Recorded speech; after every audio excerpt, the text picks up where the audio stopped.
All right, totally on time. So, good morning, good afternoon, or good evening, everybody. Cosmic here, and welcome back to yet another CZN stream.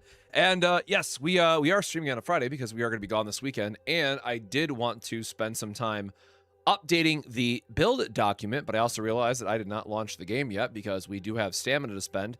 And really quick story here. Sorry to start the stream late. But I chipped my tooth right before I was going to go live. So then I spent however much time trying to call around and figure out what the hell I should do for it. So really fun that now, so it's not my real tooth, it's a crown that I have on it because, fun little back lore, I guess, for everybody here. When I was younger, I got hit in the face with a metal baseball bat on a backswing. So I have a fake tooth on my front left tooth, and yeah, that was fun, but I've had this crown for, I think, some amount of time. So during my last couple dentist visits, they're like, hey, man, you're going to have to change this at some point. And spoiler, they were right. It was within a couple visits. Oh, good, we're in full screen. So, yeah, I got to worry about that next week. But we are hopefully going to try to catch up on a few things before we are gone. But welcome on in, Penguins. And hey, Gabriel, how's it going? But yeah, otherwise, I am just a bit behind and trying to get some stamina spent and all that good. Oh, cat! Oh. Is Arabella good confirmed? Again, if we're talking about as a seasonal character, no, she is still underwhelming. Is she good as just a generic limited character, like not limited?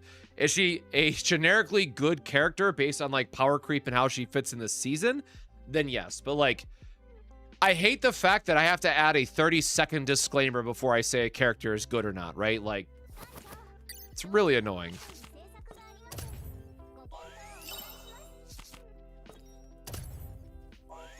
Hey, Tasiki, how are you doing as well? Welcome on in. Yeah, let's get some of this silly stamina spent just so I'm not overcapped anymore. I haven't even done Grand Blue today stuff, or Grand Blue stuff today, y'all. That's how the day has been. I had to go take care of my car. Had to go pick up some stuff at the store before we leave. Tooth got messed up. I did do well at cards today, which was cool. But it's been a day. Oh yeah, I forgot. Oh no, it's still just the. Yeah, I'm still just gonna take the doubling up because I can always use more of the partner XP or the combatant XP stuff.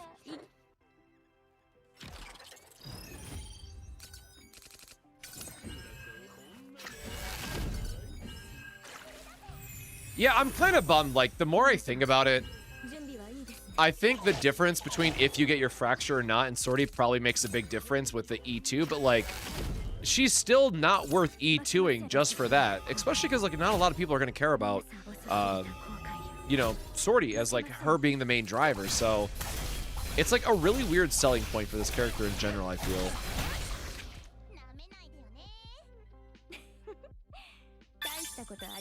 Yeah, like as long as everyone can agree that she just does not feel like a seasonal character, which again, as far as I've seen on like Reddit and stuff, everyone seems to agree, but we'll see how they plan to address that in the future.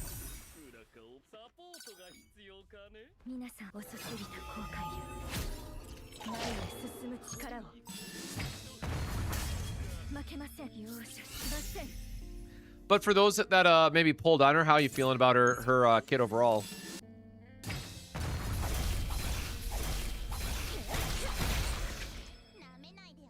I guess while this is doing the runs in the background, I could also just pull up the other guide image we got to do. But yeah, so the goal of today is to redo this one and then also work on Hilde's. The thing is, I don't know how we want to update this because, you know, we had this placeholder on here about, you know, trying to figure out like what the synergy was going to be with Arabella, but unfortunately, like it just does not work the way that we want it to. So I honestly think I might just leave this as is.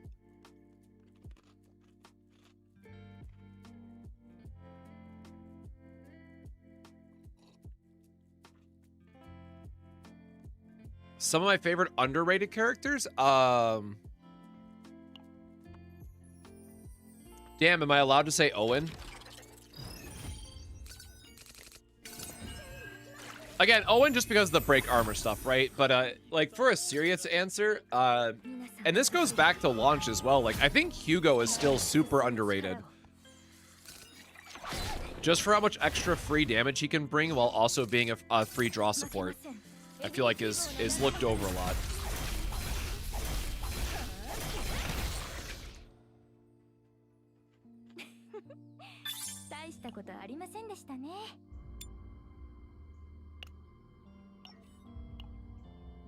But who would I actually say?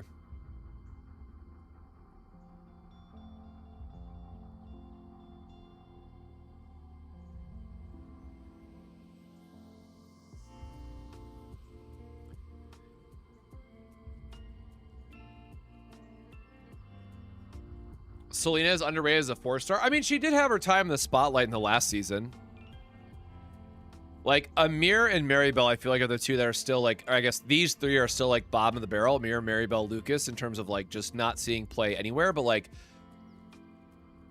Tressa's obviously Tressa, y'all. She got nerfed in the ground. But, like, Beryl and Selena both have had their time in the spotlight as 4-stars. Like, these, and, like, again, I know not a lot of people love them, but, like, even Owen has some highlights.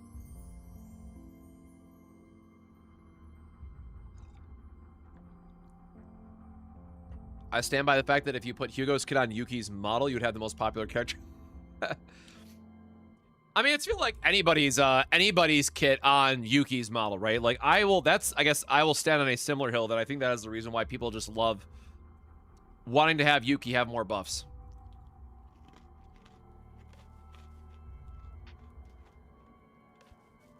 Rita is most underrated?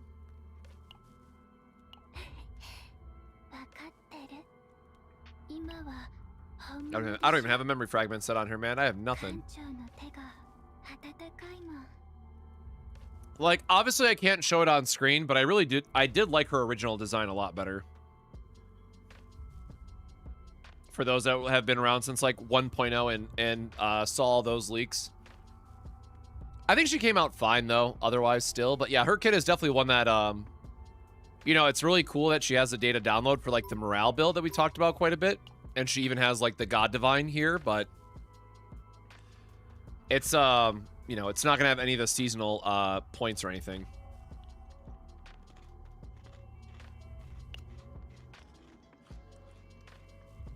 She's not real. Rude.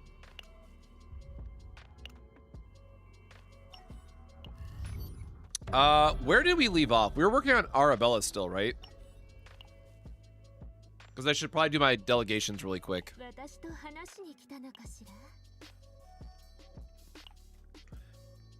I think we had, like, a working Hilde. Right. Yep. I remember now.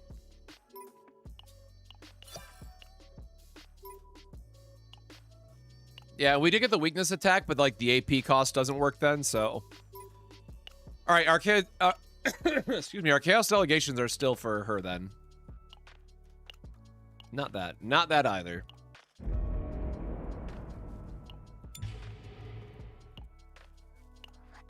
All right, we'll see what happens if we can get our build done. Like, obviously you know, I'll make the disclaimer now that, like, the E0 showcase build that I was trying to do before I leave, that is clearly not going to happen now. So hopefully we'll get it done sometime next week. But feels bad that we've spent basically all of yesterday, 12 chaos runs or 13, whatever it was. It got a single build.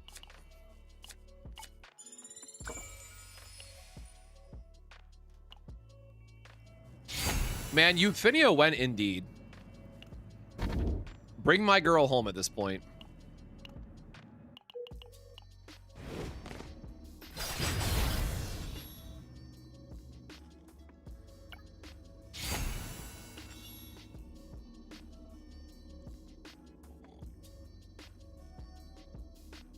I would say, like, okay, so power level is one thing, right? But I think it's also how the kits are overall designed that makes the seasonals a bit more worth it, right?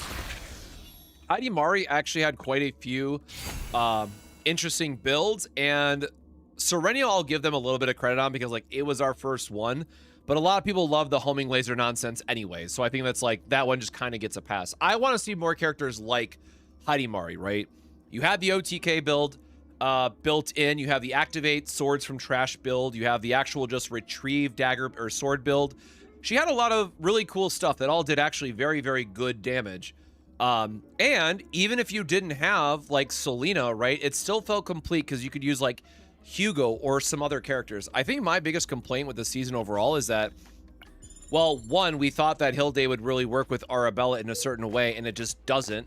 And so now we have several of Arabella's epiphanies that just don't do anything or don't do any meaningful damage anyways, right? Like, so much of her kit feels like we have to just wait for Olga and then reevaluate everything that we know about Arabella. So no matter what, until we know everything about the character, I think she's just going to continue to feel bad. And there's nothing you can do about that. We just have to wait to see if somehow Olga is going to fix the like half of Arabella's kit that's currently broken. And broken, I mean in the context of like just not working or not feeling like a cohesive strategy. I don't like characters that, you know, don't really seem to work with the rest of the roster. I guess that's going like a little bit more in the weeds of it all, but yeah, it just bothers me. I just don't like her kit, man. But we gotta, again, surely Olga is going to fix everything.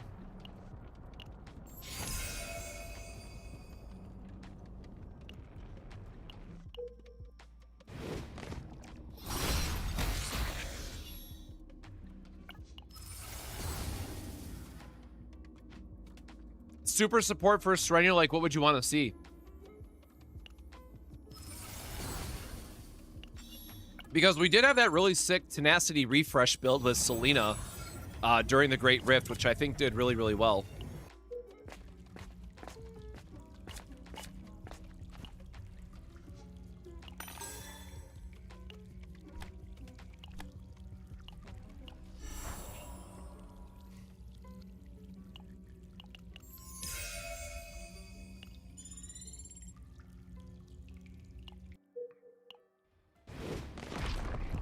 Hilde feels more like a limited than Arabella.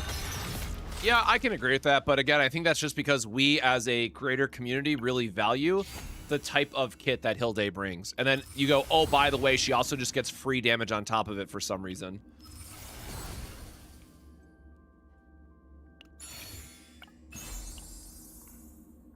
What am I drinking? A Fresca mixed with an adult spirit.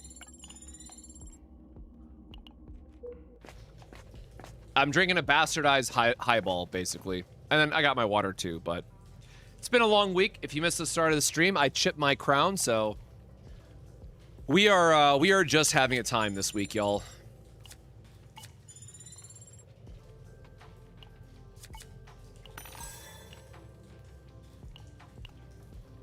Yay, we got our copy card. All right, this run's not, like, preemptively dead.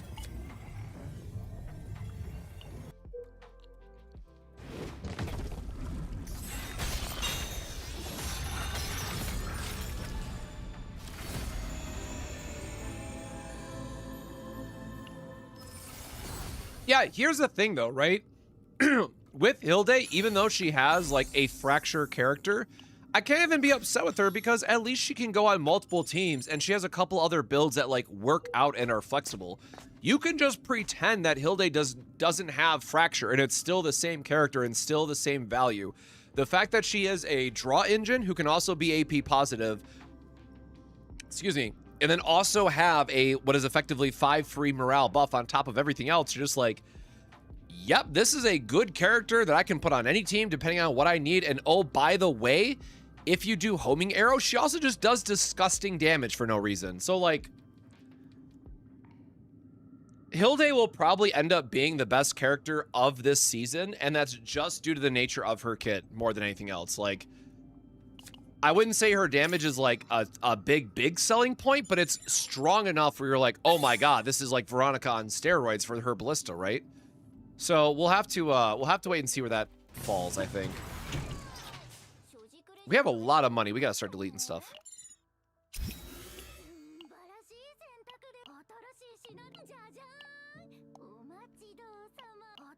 But again, I think we all know that, you know, the 1-year anniversary is around the corner. I wouldn't be surprised if that's where the devs were kind of focusing more of their efforts.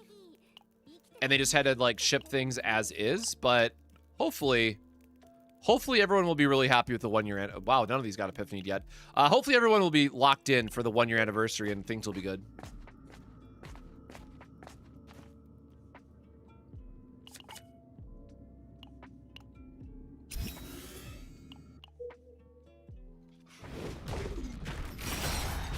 What if Olga helps Hilde rather than Arabella? People would riot, man. Can we imagine a world where Arabella is like the least, how do you say, least valuable character from the season overall? People would not. The subreddit would burst into flames, yo. I would love to see it, like, just to, like, see the comments. I kind of, you know, obviously I don't really wish it, but my God, it would be funny as shit to see. Somehow Olga ends up being the best character of the entire season, and then Hilde's like, oh, by the way, I just work the best with Olga for what she wants.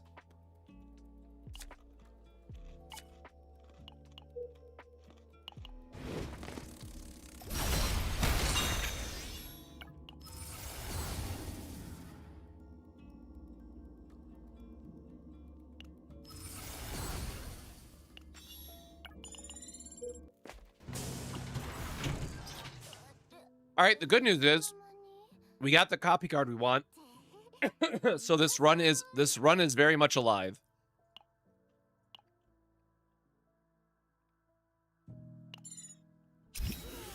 All right, unfortunately we have nothing to epiphany yet though.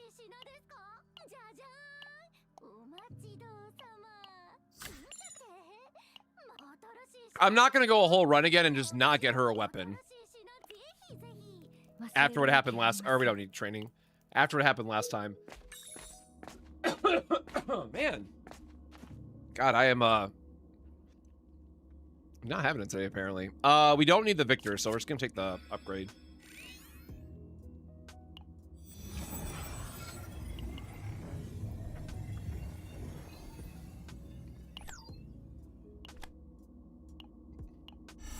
All right, got our buffs lined up.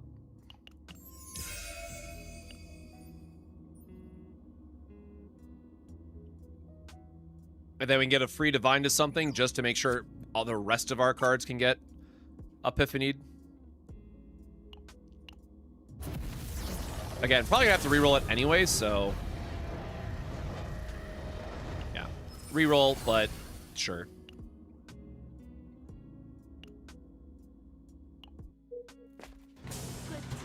God, if feralization actually ends up being good by some miracle, I will just be the happiest person in the world.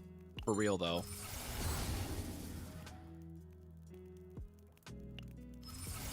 All right, 2 out of 4 done. We'll take that.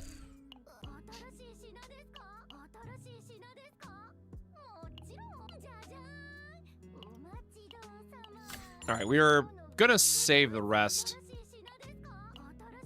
Maybe we'll get lucky with Cthulhu Whip in the second half.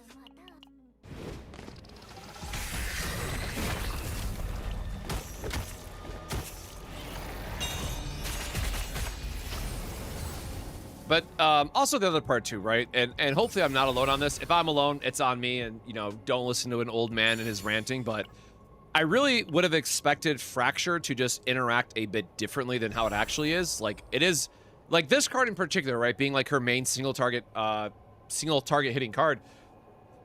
This card is basically just read as a hit 4 times and then, oh, by the way, hit 2 more for similar damage. And it's like, okay, I guess, like, that's fine. I'm not, like, super excited about it, but I guess.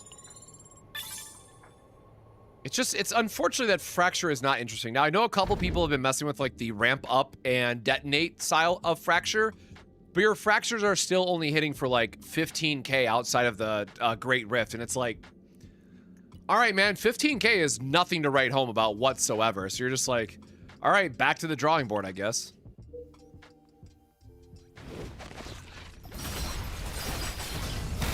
Yeah, Arabella, I think, is like to be serious for a second. Like, I think Arabella, no matter what, is going to be the center focus point, just because she has cards in her kit that allows you to directly interact with what your teammates are doing, right? Be it popping Fracture or popping Agony stacks. Arabella is like the main driver of making that stuff happen. So there's got to be something. There's got to be something in Olga's kit that is just spicy, and we just have to wait. None of these, I mean.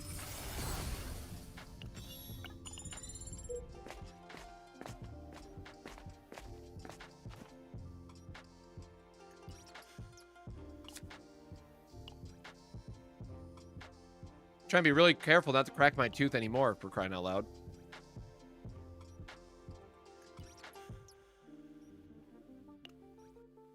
I mean, we got everything at Epiphany, so sure. Just grab a random chest piece at this point.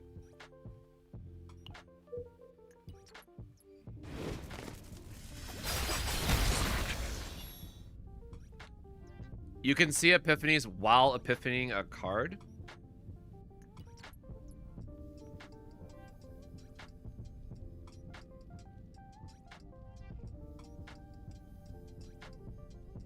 Oh, for divines. Yes, it's just, I know someone else commented on that recently, but like, I'm a sucker. I just want to see the listed out version so I can see all options. So, I still really prefer CZ on meta decks for that reason.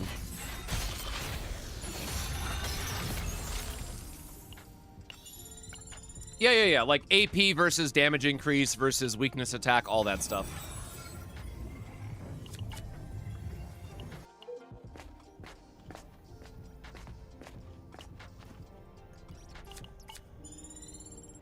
Yeah, we love money.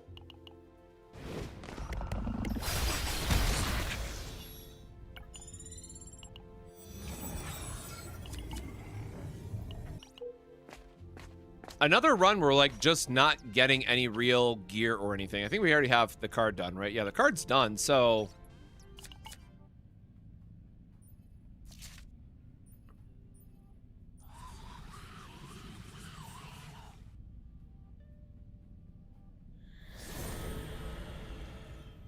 This hatchery is a giant digestive organ. Okay, well, that's creepy. Got it.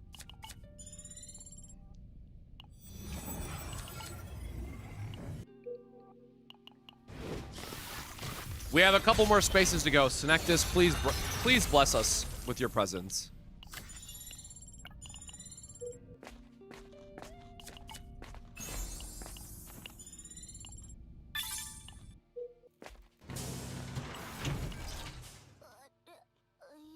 So we still have one card to go. Or wait, did we get the right, Oh no, we have to re-roll hollow verdict still. My bad.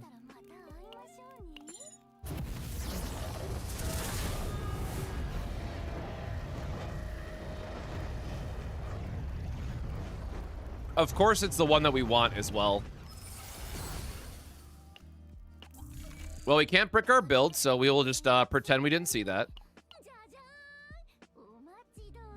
What do we need to get? Better weapon. I mean, okay, we need a lot actually, I guess. We're doing the single target build and not the multi build, so whatever. We also have planned out all of our AP anyways. All right, man. About to get that just for the agony memes, to be perfectly honest. All right, man. Not allowed to have anything nice from these shops after 8 re-rolls.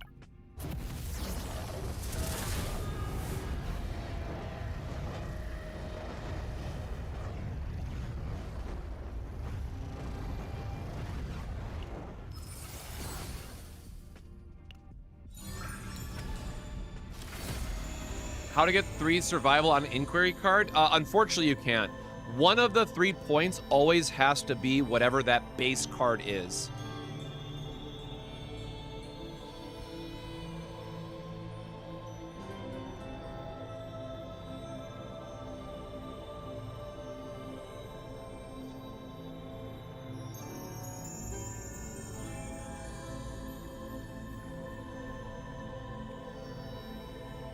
Yeah, I did also see people not going for survival because they're ignoring Cassius. Because the way the Great Rift is set up, that you need a good amount of sustain, so Typhera is likely going to be the best support for the current Great Rift.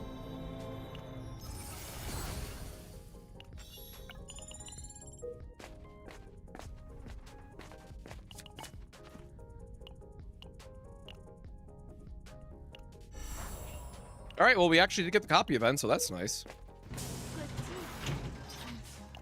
Or wait, hold on. Do we need a...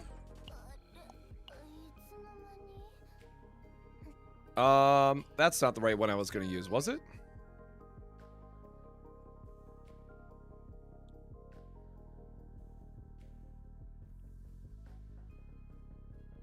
I mean, it works. I'm not going to care about re-rolling that. I think we're good, actually. And, like, sure, one of these should be, like, the 2-cost attack instead.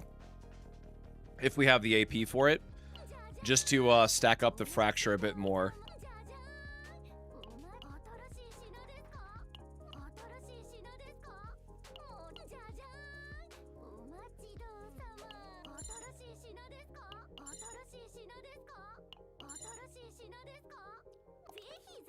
Or I guess, do we have... Okay, yeah. Bit unlucky. Or no, we've already calculated the build, right? I guess we'll see if we can re-roll this. Nope, 2 neutrals. Got it. Not allowed to have anything. We have all removal. We have our desire card finished. We're just gonna keep this and keep jamming on. Yeah, the only survival base card that's worth anything is the hunt for rangers. Rangers and hunters, I guess I should say. Decreased fortitude is pretty good.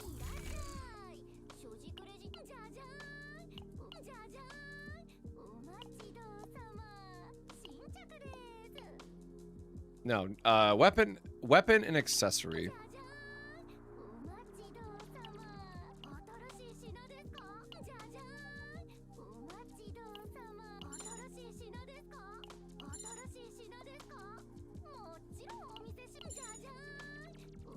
Crimson Sword, absolutely not worth it, I guess, but...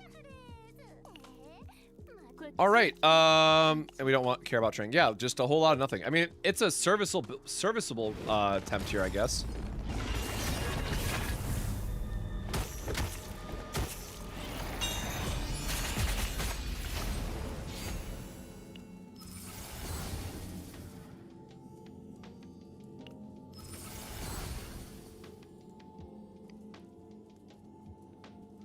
Do I think it's better to have the 3 copies in a deck or more cards with divines?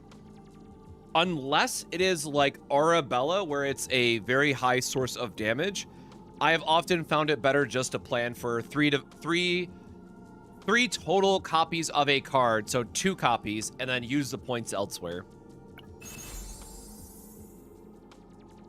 But it just comes down to, like, are we talking main damage dealers or are we talking supports?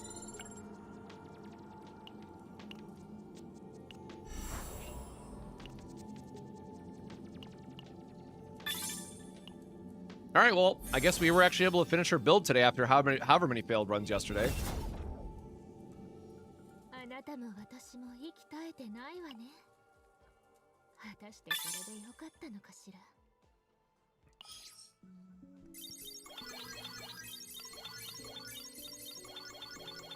Okay, so the short answer to that is that you're going to want to understand for your supports, for example, if you don't need 4 Source of Waters in your deck because you're only using 5 AP a turn, all those extra points are just being wasted in Mika's kit. So you could go for something like an attack neutral, which will have the ability to, I think actually that one gives HP too. That's a bad example. But there are other neutral cards that will bring more value and synergy to your overall team composition than just slapping out another copy of Source of Water. So that's where a conversation starts of you really want to plan your deck building in terms of how much draw do I need, how much AP do I need, and then once those 2 questions are satisfied, you want to go then say, okay, well, what neutrals might help us out? Gear Bag, which is banned for this season, Gear Bag was a great example because it would give you more morale, which is like one of the most important stats in the game.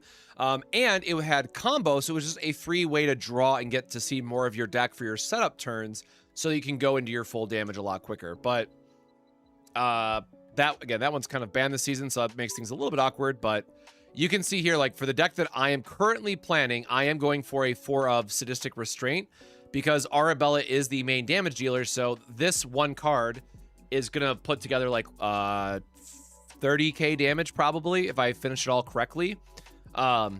So it's either I choose 30k damage because I cast this one card on my main DPS, or I try to cut it to fit like a different neutral or something. Oh, I forgot to delete Miko's save. I wonder if I have an image still.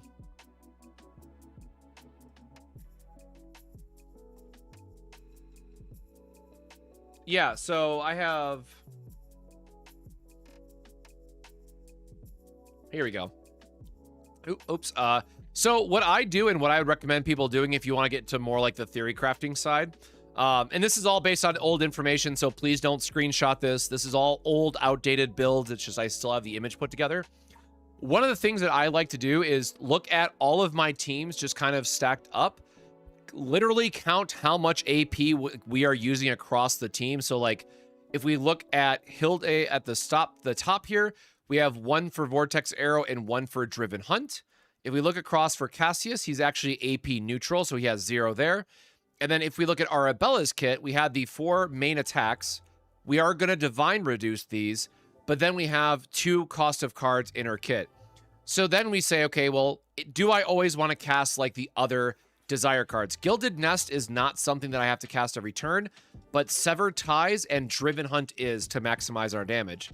So I think this should be 5 though, right? So it's 1, 2, 3, 4, 5, 6. No, it is 6. Okay. I didn't count this initially. But that is also why you'll notice that I have stuff like Quick Shelling that will give us an AP. So this is a prime example of where we don't actually want the 4th Quiver reload on a sub DPS because instead we want the Quick Shelling because that means our main DPS is going to be able to cast 1 more of these cards, which after all the setup and all, after everything is done, should be more damage.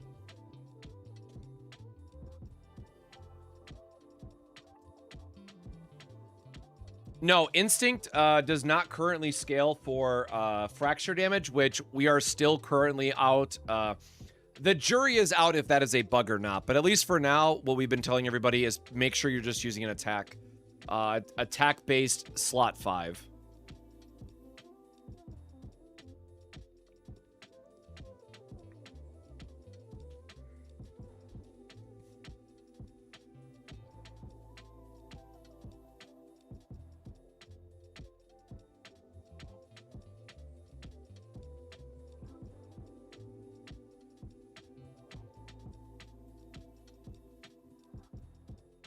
Okay. So yeah, this is like, you know, the not fun. Well, I guess it depends on who you are. A lot of people I know, they don't enjoy like this heavy of theory crafting and stuff for builds, which is also why I've just put together the build guide document where it just has like very easy copy paste builds that you can run. But again, you'll notice that in the build guide document, I will never put these all up to 180 points because I want to make sure that people have the flexibility if there is a future season that cares about like, oh my god, there's this new insanely broken neutral, you know, season 5 card, right? Okay, well then you need to make sure you have 20 to 40 points so you can run that card instead.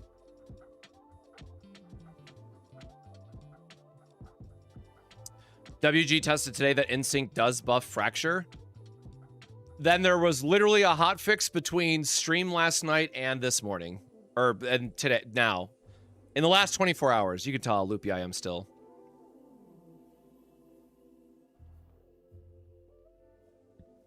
Do we have calcs on how Fracture scales off attack versus dot damage?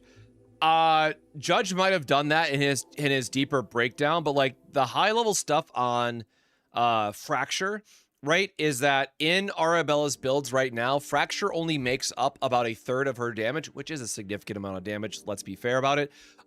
But you will want to then focus on things like attack and crit rate, crit damage, because that's also going to boost all the other stuff that you're doing in her kit. So no matter what, attack, crit chance, and crit damage are still your higher priority than damage over time. You will still want damage over time. Kind of like how Selena also really needs the extra attack stat for her last potential. Yes, you do still want to care about damage over time in your memory fragments in this case.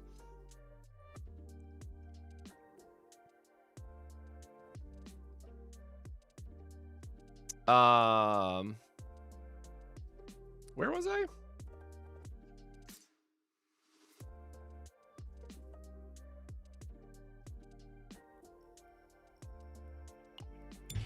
Oh, I wanted to check the, that's what it was. I wanted to check that build again.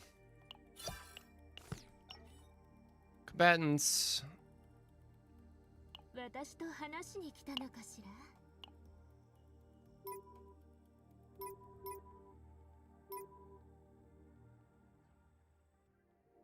Yeah, that one was fake.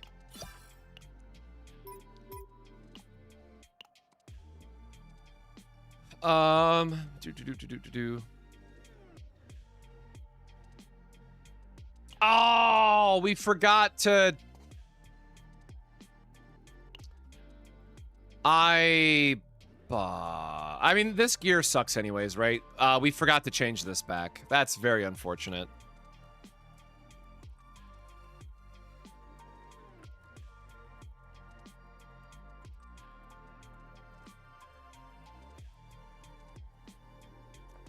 Let's run it again, I guess. That's gonna bother me. Hey, Roland, how you doing? The nightmare is certainly ongoing for sure.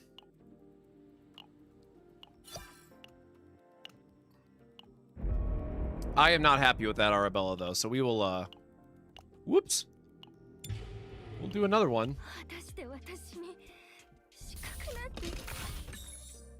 Hopefully everybody's everyone else's luck is going a bit better on the search for these builds and whatnot.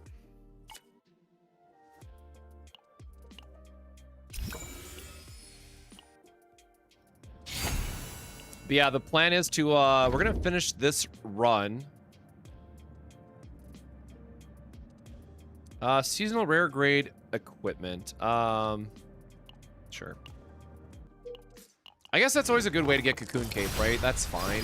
Anyways, we're gonna finish this run, then we're gonna work on the build guide, and it will probably be a little bit shorter of a stream this evening. We will see. Cthulhu 30%. You always want Cthulhu gun until the end of time. And also it's 18%, right? 30% is the sortie version. 18% is the chaos version, I'm pretty sure.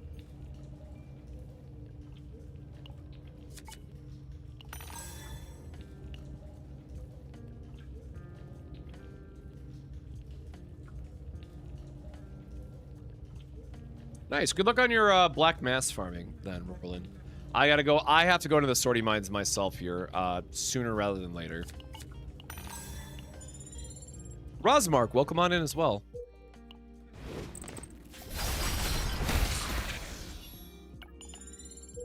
Yeah, let's not reflect on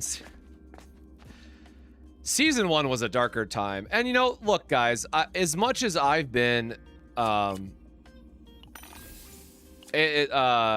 on, let me not mess up this reroll because I do actually need the credits for removal. Look, I have been very critical of this season, right? I think that's a very fair statement to say. I know no matter what, people are like only live in the extremes. If I say something negative, I'm doom posting. If I say something positive, I'm just shilling whatever it is.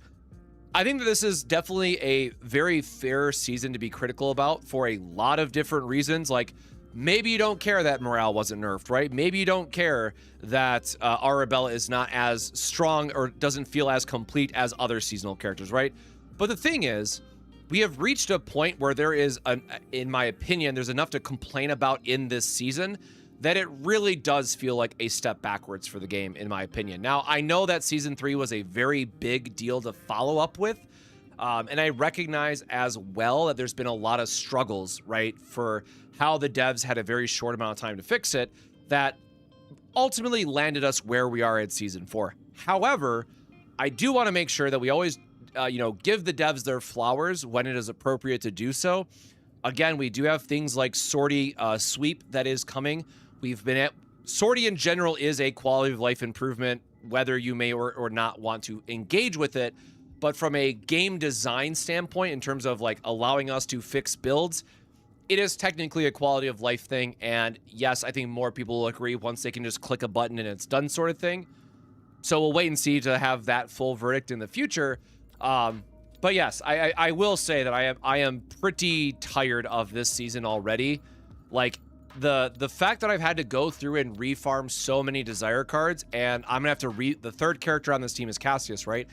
I now have to go back and refarm another Cassius deck, and knowing that in the back of my mind, I will probably have to do all of this again for Olga's release and farm all new triple saves to make that new team work because of min-maxing. Like, it's the same reason why I've been telling everybody, like, just do your 2-1 split deck building and ignore the seasonal mechanic otherwise. It's just not... hold on, I still have that image. For those that weren't here yesterday and for those that missed it, right? When I say 2-1 splits, this is what I'm talking about down here. Because for the vast majority of people, for how good Survival 5 is, if you want a Desire build that's going to work in Tower, going to work in Nebula Distortion, and just gives you good value, I would very strongly recommend just aiming for 2-1 splits on your two supports. So, like, this would be a 2-1 card on Veronica, and this would be a 2-1 card on Cassius. Let's just say those are the two that you're using, right? So that would allow you that any third slot character that you want to build, if you do a 1-1-1 point split on them, you're always going to have this buff, and it allows you to make that last card, that last Desire card, whatever you need it to be for whatever the situation calls for. Now, again, if you want to swap Gilded Nest for a different base card, be my guest, but I just recommended Gilded Nest because it actually turns out to be a pretty decent shield. And also with Arabella's kit, it synergizes with Arabella, so sure. But yeah, like what I would tell most people now, like, unless you are someone who literally wants to spend hours like me every single day just refarming stuff, I would just build this and be done with it.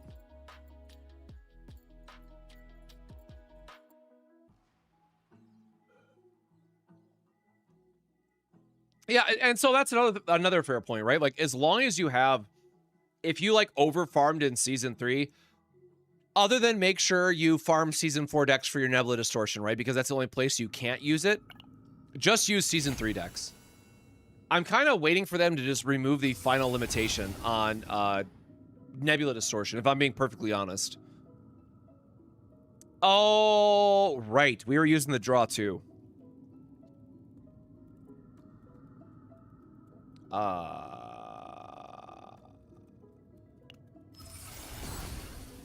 We were supposed to be using this one for the other build. Yeah, I remember now that we had I remember what we were going for. Gladiator's helmet. Do we have our copy card yet? We do not have our copy card. We now have our copy card. Yippee. Who is my favorite character design-wise? Cassius.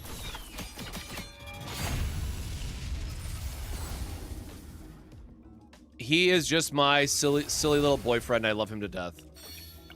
But I honestly just love all of the, what is it? I don't even remember the faction name now. Not pharmaceuticals, the other guys. One, like Company 108 or whatever. Like Cassius, Euphinia, Narja. Like that faction of people generally are all of my favorites.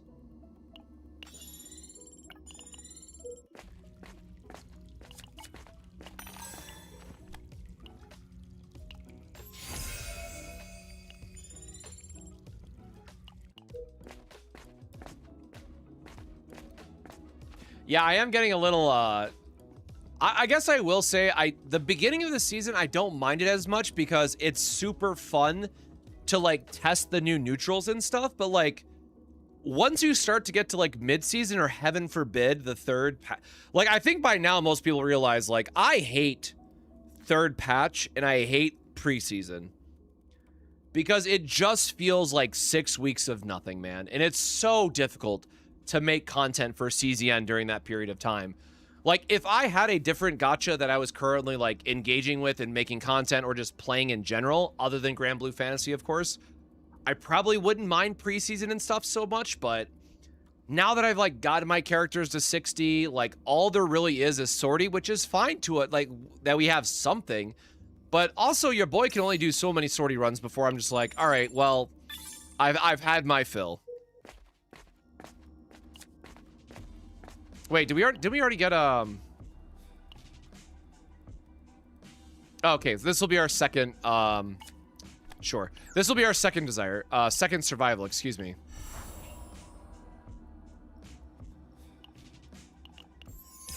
And then the last one will be the claim, which is fine.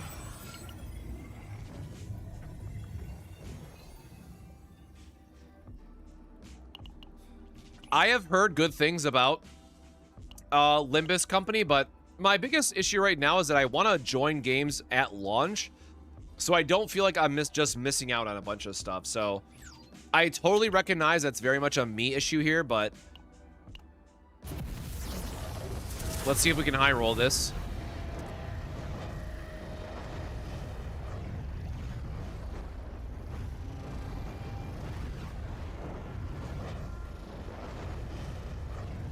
Oh, wow. Hey, that's the 2-cost one version that we were talking about. Decrease Fortitude on that is disgusting work, man.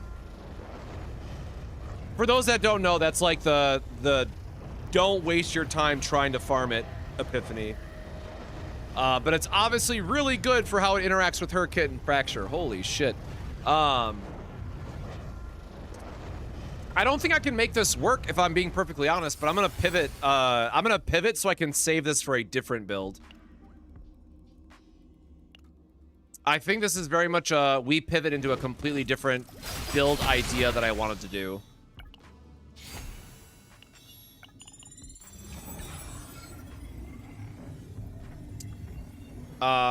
Which means my card is bricked.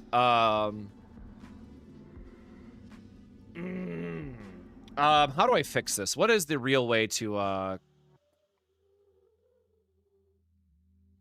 where's my other, hold on. I gotta search my other infographic for my other notes I had. Where's my notes? Where's my notes? Where's my notes? No, that's survival. Here it is. So it'd be five claim and 3...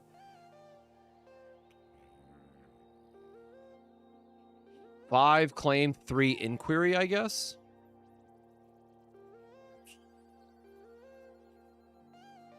Which means I need to swap her. Oh, I gotta swap all of this out.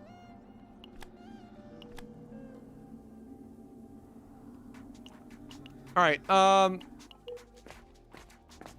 We will see how easy it is to swap this because, oops, we need to have a claim focus card on her now. So the reason why I want to use this Epiphany in general is that I'm trying to do like a split, build up Fracture to like 20 stacks, and then do all your multi-hit shenanigans.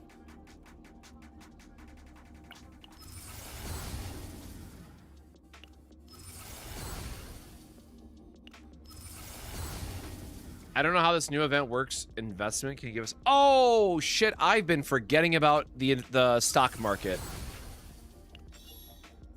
I have to go look at that. Thank you for reminding me.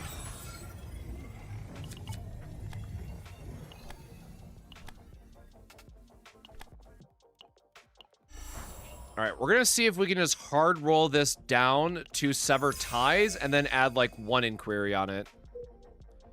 I don't know how I can easily fix a card in a run, but we're gonna find out together.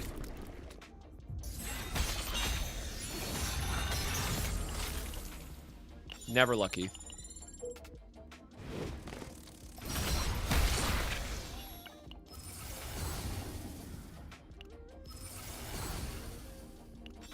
Yeah, I do appreciate how quick delegation is, but oh god, Jesus, I brain farted there. Definitely could be improved on for sure.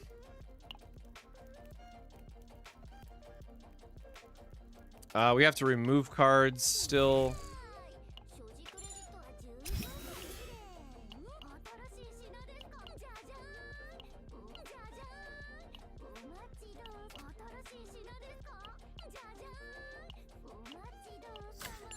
Try to find whatever pieces we can put together at this point. I guess there is not really like a good neutral weapon for us, is there?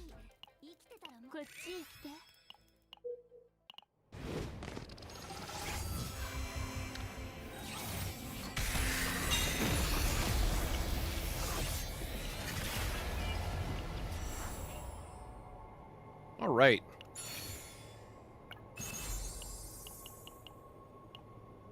Do we get... What weapon do we get again? Oh, no, we still have swords. Swords definitely still gonna be better.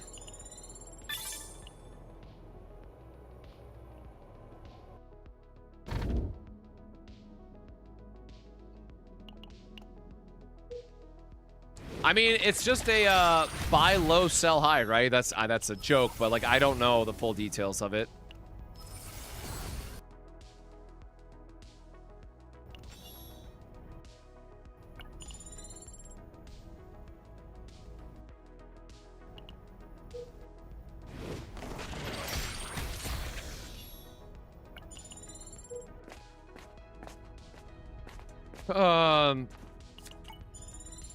Whatever. We do not need credits at this point, y'all.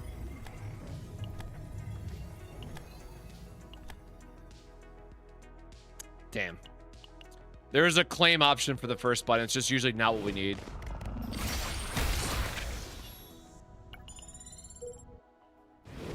But yeah, back to the comment about other games. Like, I know a lot of people are looking forward to Anata, or whatever it's called again.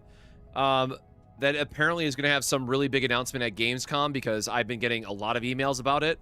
So they're clearly gearing up for something. So I don't know if that's like an actual release date or if that's like what else it is. But I can tell you guys off the record that yes, they are off the record, on the record, doesn't really matter.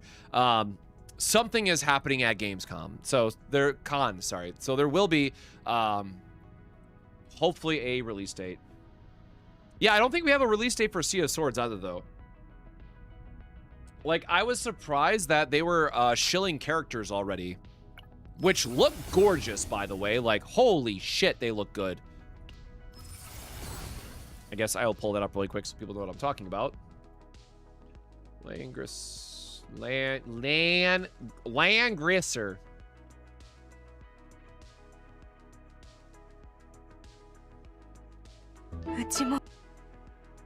Oh. Let me, CZN. That's loud. But, like, they're already doing previews and everything. And they actually have quite a few characters, if I remember. Yeah, like, she's gorgeous. Like, holy shit.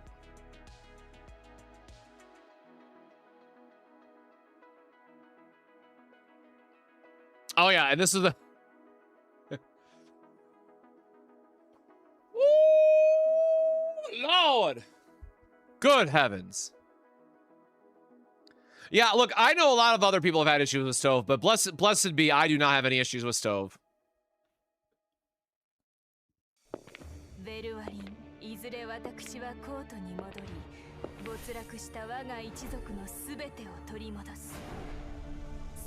Yeah, so anyways, they got some interesting stuff going on. I think that was the last character that they previewed so far, if I remember correctly. Oh, I did not see her. Elevire? Elevire? Oh, yeah, sure. We've seen that. Yeah, that was the other one. Yeah, so, like, there's been some stuff, but, like, not a ton otherwise. Yeah, I mean, this is obviously a very, very old IP, but For those that don't know, it is a SRPG or strategy-based RPG. Gonna be more similar to. Do they not have a image? They don't. It's gonna be more similar to like Fire Emblem or yeah, Fire Emblem is the game I'm thinking of, where it's like grids on a map. You move around. You have different character types to combat with, stuff of that nature, like cavalry and archers and all that stuff. Best guide website for builds in more CZN. Did CZN Metadex ever add?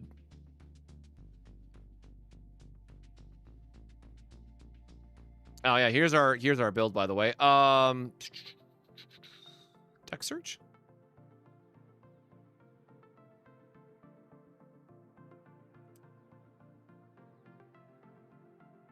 Yeah, there you go. So there are some good build ideas here on CZN Metadex. It's the one website, again, hashtag not affiliated. This isn't an ad, whatever. I just give them a shout out because I use their website heavily. Yeah, they'll have a bunch of, you know, other types of builds and whatnot.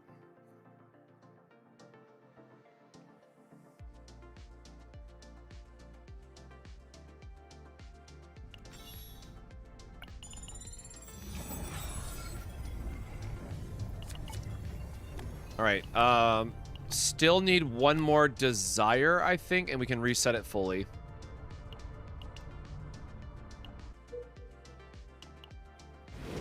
Yeah, I have my build guide document that's available via Google Docs. ! Infographics.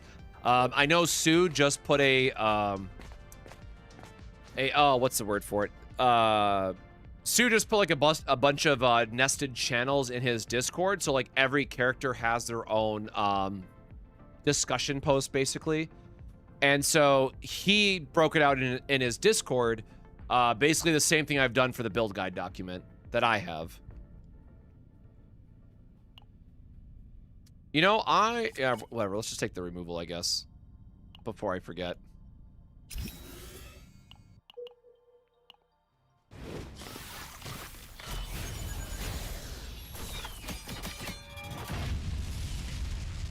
I still want to go back and try to redo the single target Yuki build now that Hilde can fix that build, but there's so much stuff I want to try to finish with this season before I even go down that, you know, down that road. Oh, hold on, let me type it.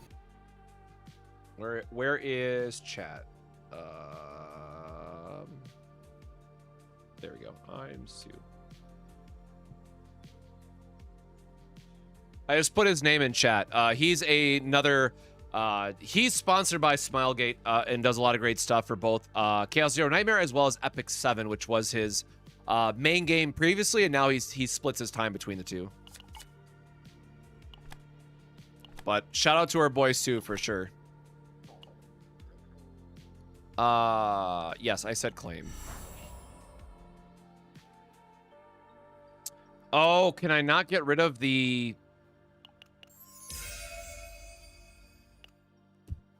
Can I not get rid of the survival tag now? I mean, I can fix this. I can still fix this later, but...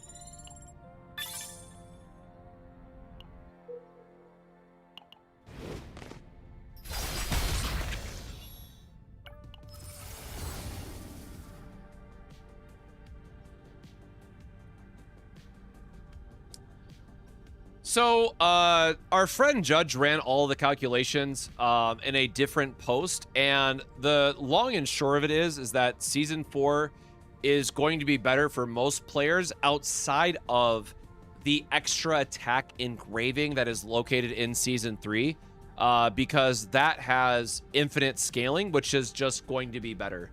Unfortunately, at some point, the devs will likely nerf that because they don't want infinite scaling things in this game. And it probably isn't nerfed just because people don't talk about it as much.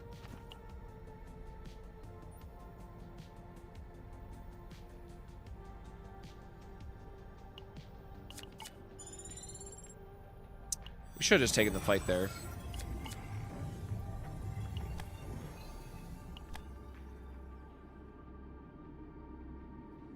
It's already sever ties, right? We're trying to swap the... Or I guess what happens if I do this? Will it, like, force it to claim 3? Aha! Okay, there we go. Okay. Okay, so now if I merge a inquiry, we can save it.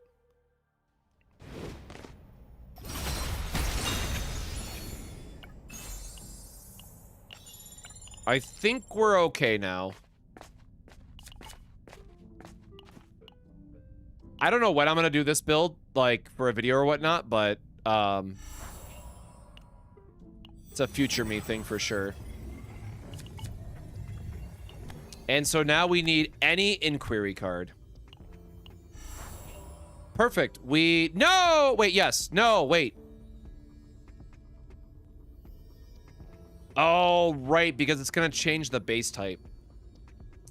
So I have to change the base, and then I have to find another sever ties? Okay. Okay, hold on. We got our... I'm gonna figure out how to fix this eventually. Oh, dude, have none of her... Are you shitting me? Have, like, just none of her cards epiphanied?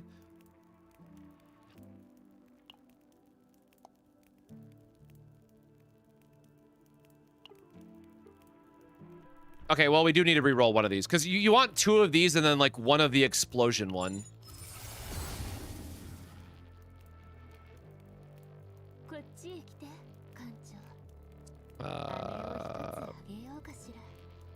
Or no, because it was by its act... God, I forget the wording now again. Yeah, because this one does not activate, so you have to use the other one still.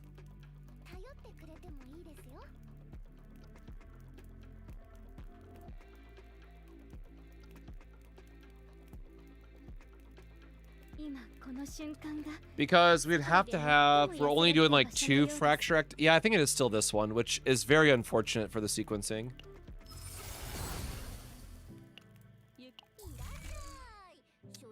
I don't even know what we're looking for gear-wise at this point.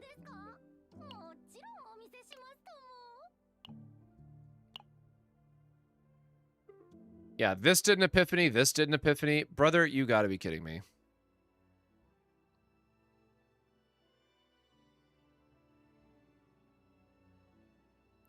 And I mean, the fact that the 2 costs have lead is, like, pretty decent. So I think we will try to cheat this a little bit.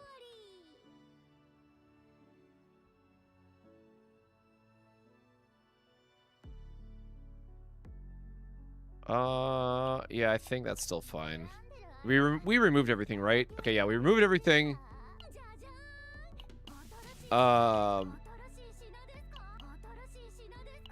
No, correct, because we're going to use Nexus instead. And I don't think there's any other weapon that's neutral that we can get that matters.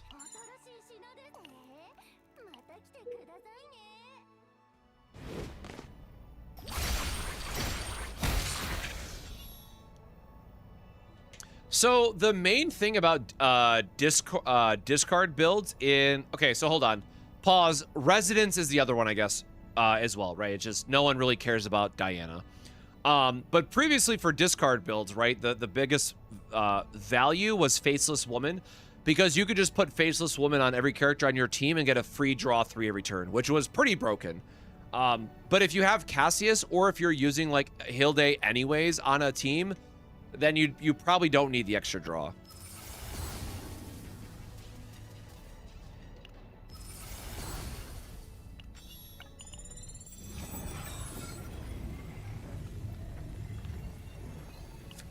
Yes, we need a Sever Ties, hopefully, to fix this back.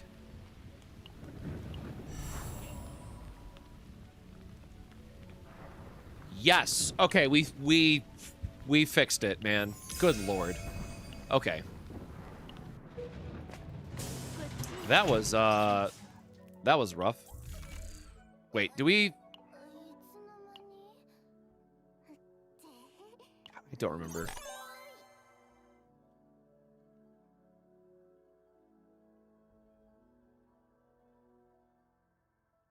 Yeah, we just want to max the fracture on that one.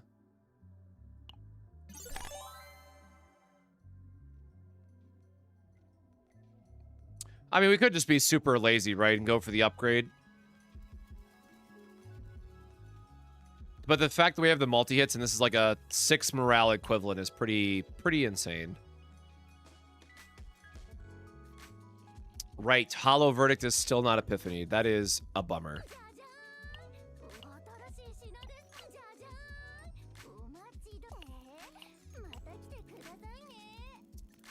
I guess we're gonna just spend. We have like so much money anyways. We might as well just re-roll, see if we can like randomly hit a divine with it. Oh, no, it's the defeat one. Yeah, no, none of those are good. Oh, that was. I thought we had one more node. Unfortunate.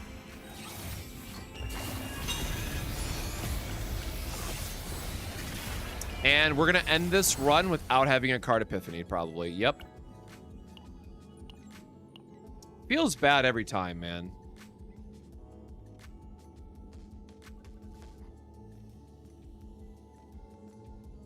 Man, should we do a 3-1? Okay, what? So it's 10 per hit. So 2 of them is going to be 20 stacks. We have the 9 stacks. Oh, no. So yeah, we want to do a 2-2 split for this build.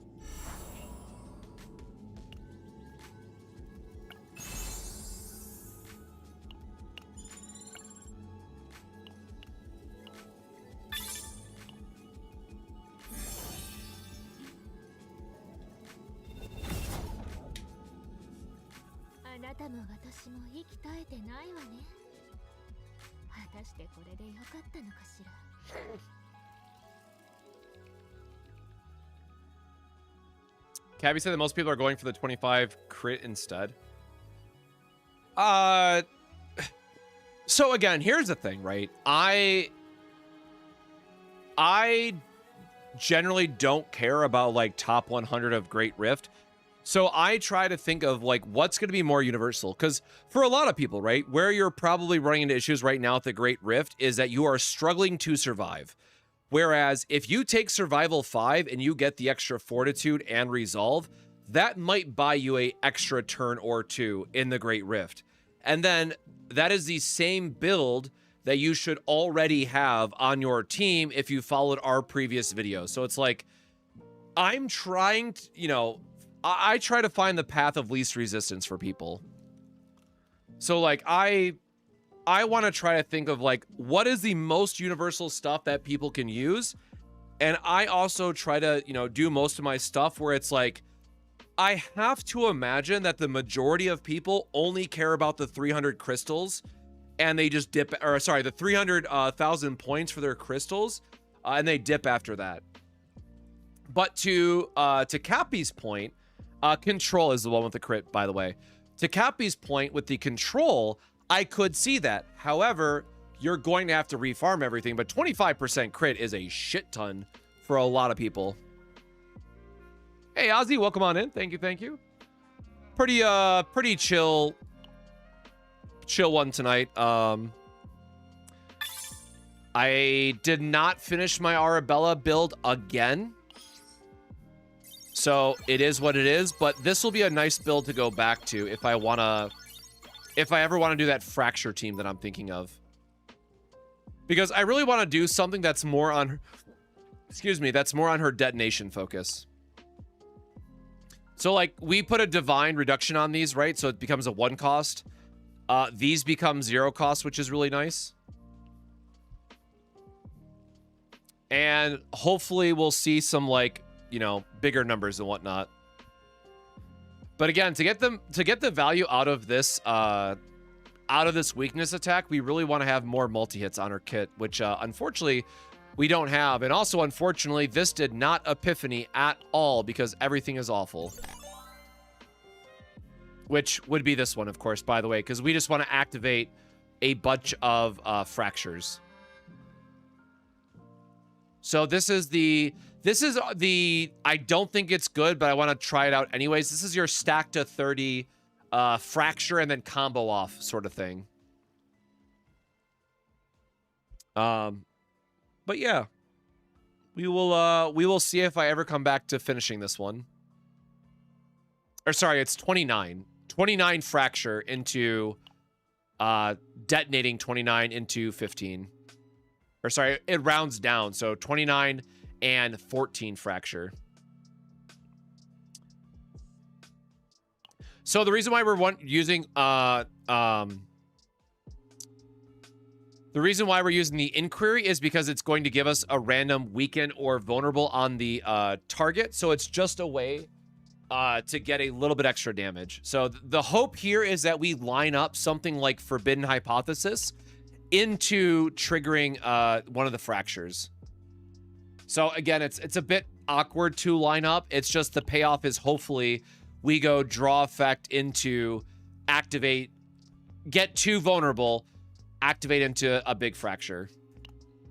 It's not going to work all the time, but just the 3 set bonuses are kind of whatever. And we don't really care about claim 7 because 5 morale doesn't really do a lot for the fracture, the high-end fracture builds. So again, this build is more about sacrificing her, how do you say? Sacrificing her instinct damage to try to deal more non-element damage with fracture, I guess is how I'd phrase it.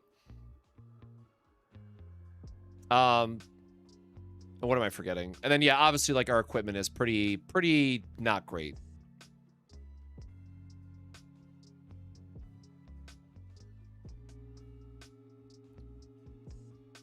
Yeah, unfortunately, the builds that I want to do with Arabella are very, very AP heavy to make her fracture side work. So Olga has to have something spicy, y'all. Like, the fracture builds that, like, actually care about fracture are just stupid expensive. So, like, Olga has to have some type of AP positive in her kit or it's really cooked. As a returning player, what should be my mindset when looking at new character decks and playstyles? Can you elaborate on that one for me? Just of like, is it more of like how to play the characters, or is it like trying to figure out synergy? I guess that's the same question worded differently. Hold on, let me think how I want to clarify the question. Is it playing characters, or is it what to farm? I guess is what I would say.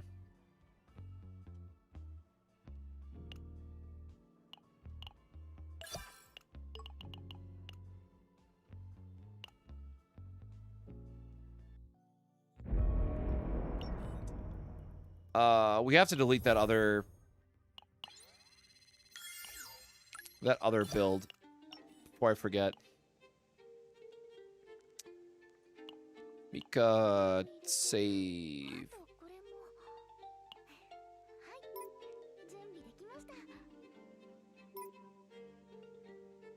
Oh, those are the download ones. Where's the... There we go.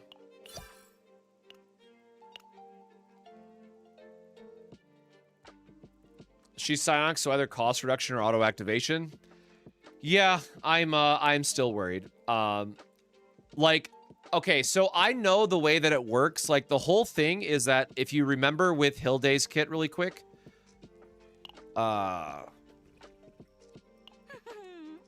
if you remember with her kit, the whole synergy is supposed to be that instead of the normal draw 2, you have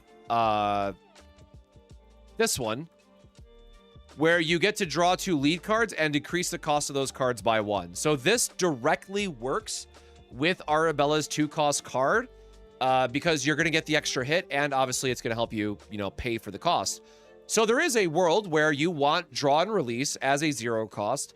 You divine Arabella's 2-cost attack into a 1-cost attack, and then you use this draw and release to hopefully draw it in the right sequence to then make those 1-cost attacks equal 0 instead. So it's like Narja with extra steps, and it doesn't work if you draw it in the wrong order. But obviously the advantage here is that you have much better draw cards with Hilde compared to Narja. So synergy based, but more important, the farming. If you just mean going through chaos, effectively, you want to have 2 very strong characters, and your third character is like the all-in focus of what you're trying to build out during that run. I guess that's kind of a more it's kind of a more general statement, kind of vague, but I do have a couple chaos build runs on the channel of like going through that entire process, especially with the new desire cards. I did do a video of like having a I guess that one was only desire cards. I guess that wasn't like actually building a deck at the same time. I have an older video, I guess, on that end. Hey, Mars. So, fun fact, today was actually a wellness day, as we call it, for work. So, I got to play some cards.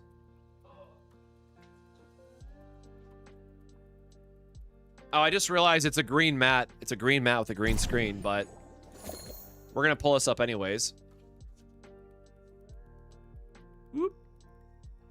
I got myself a nice little tournament mat for playing some card games today. Again, unfortunately, the green screen is gonna kill me, but we did it. So, we appreciate Muscle Mommy in this household. Also, wait, hold on. Why is that wrong? Where did my...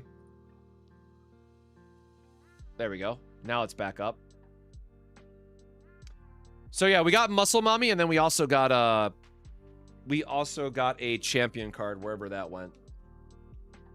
Where is my deck box?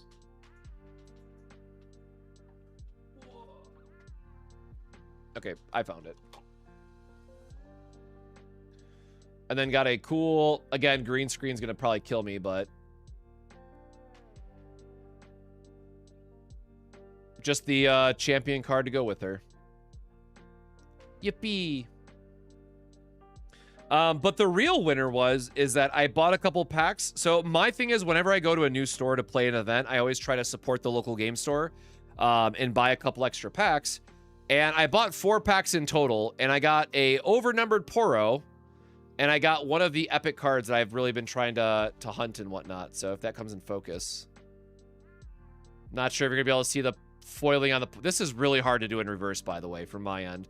So I'm like trying to look at the camera, or trying to look at OBS, and then trying to see everything, so. Oh, yeah, you can kind of see it. It has like a snowflake in the background for the Poro. And then Last Rites is just a epic card, which is their highest base rarity. But the card is like super played in a deck right now, and it's like $50 or some bullshit. So I paid $40 in packs and pulled like $150 in cards. It was a good... Sometimes we gamba. Yes, that was all for Riftbound. And yes, I do miss Runeterra as well. I was actually a content creator for Runeterra way back in the day.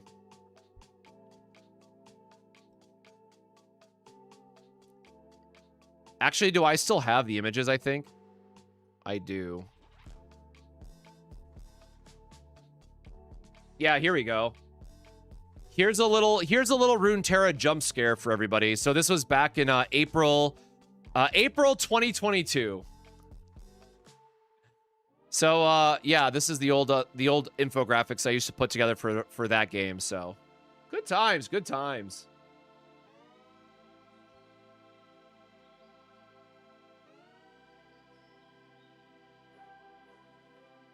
All right, sorry, let me catch up on the rest of the stuff. If an upgrade card has gained 1 AP, do you then have a 1+ AP all battle? Oh god, no, I wish. Morale on upgrades does remain because it doesn't have the conditional text, right? So if you have a card like oops, accidentally clicked out of it. Oh, I guess I can't see it. Can I do it from here? Oh, Mika, duh. Hold on, let me just get Mika. Right, so on some cards, you'll have things that will say, for 1 turn, gain 1 morale. So stuff like Source of Water is only going to give you that morale when you play it for that turn. However, what makes upgrades so good is that they will have a permanent source of morale, assuming that you have the Divine on it. So I will just go to Cassius. I guess I know Cassius has got him. Save data, please. So this down here is going to be a permanent 1 morale and 1 resolve.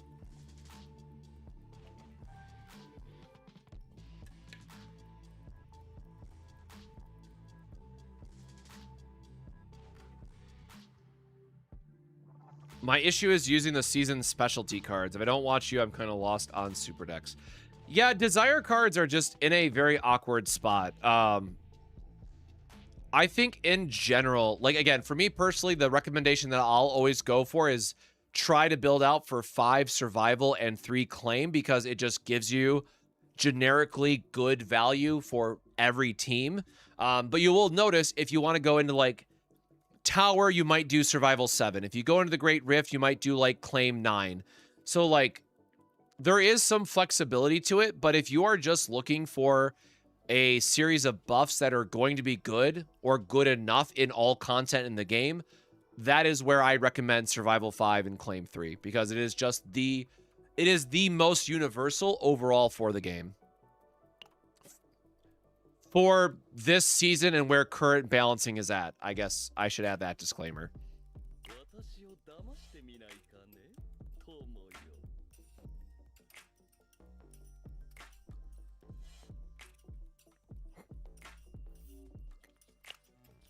Do I think supporting this game is a good move? Two sides of it, right? One, they got to make money. That's how it is at the end of the day. Every company has got to make money in some amount of ways. Like, I acknowledge that is just a very real thing. However, I also, want to stress that I, as a player myself and all of you out there, I would also recommend that if the company does something that you don't agree with or you don't like, for example, if we see a season 5 that's oops all shield team again, like we're currently having season 4, I expect a lot of people to be angry, and to be fully honest, I would expect people to quit the game over it. I'm just calling it like it is. Now, again, I will say I still very much enjoy playing CZN and working on the team build side of it.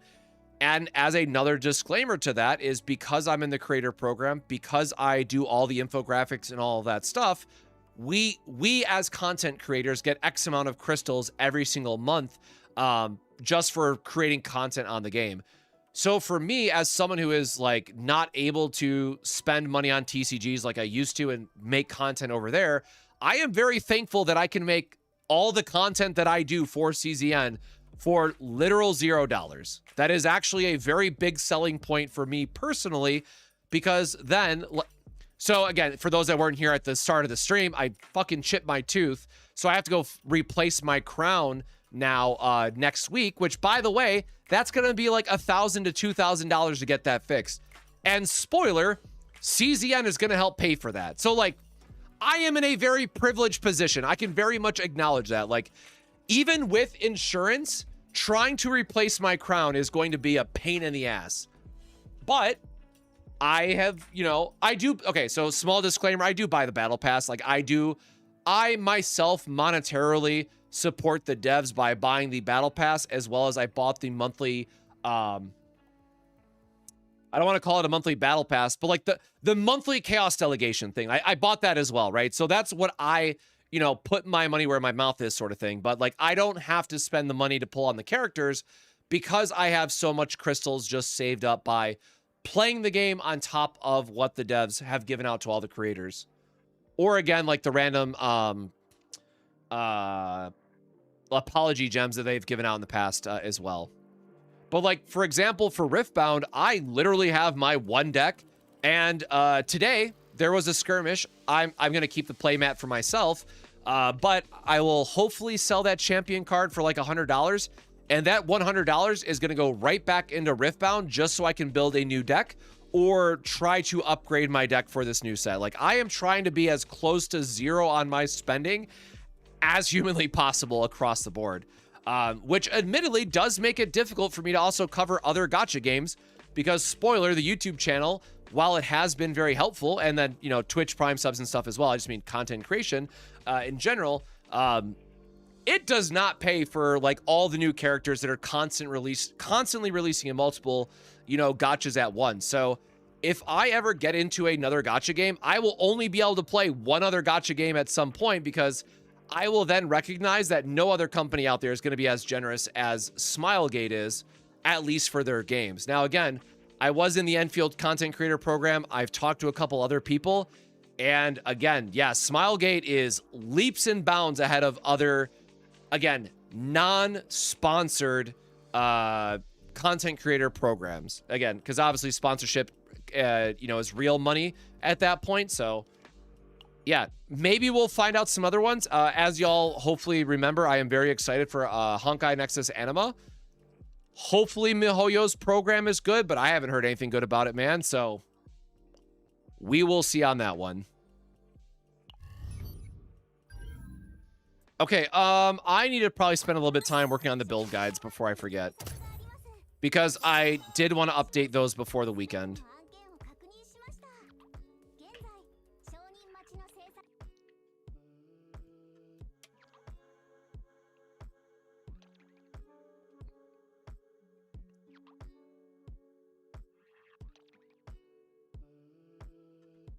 Yeah, like I will say, I think CZN, if we compare it against the like wider gacha audience, and again, like coming from like Genshin many years ago now, and then like the games that I have checked out since starting this channel, CZN still does the best job at giving you the most team flexibility and pulling off truly bonkers shit if you actually put in the effort to figure out how you want to mix and match different epiphanies.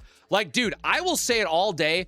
Huge props to the Japanese community for this game, because I swear to God, every time that some random build pops up on my Twitter feed, I'm like, holy shit, I would not have thought about that. Like, these guys are constantly cooking, and like, they must just play way more than I do. But there's always like cool shit coming out. And like, it just fills me with such joy that a game like CZN can exist in that capacity. Because again, if you look at so many other games that are out there, man, and you know, did it just launch? I forget if it just launched or if it's like later this month, but like Genshin 7.0 is like a really big deal in my, like everyone's talking about Genshin 7.0. So I've actually been thinking about like revisiting my Genshin account and being like, all right, well, how has the game progressed, right? And like kind of just dive in and see how that game has evolved over time. I'm sure I'm not going to like it, you know, at a higher level, but I still want to check it out to see what a game like Genshin has been able to accomplish over the period of time. But what I always hear from everybody else from like the team building side of things is that MiHoYo just does not do a good job at kind of balancing out the overall roster. Yes, OG Arknights I think does a really good job of it as well. I have heard a lot of praise on that side.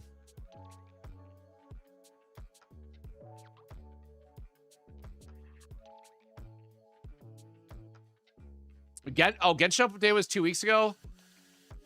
All right, well that's just how far behind I am then. My bad. All right, I did promise y'all build updates. We got to get this done before I leave for the weekend. Okay, well, Hilde should be the easiest one to fix, right?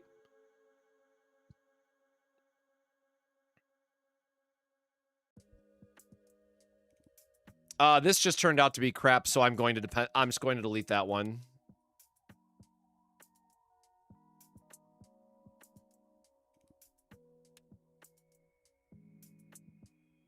And then, yeah, Great Rift focused.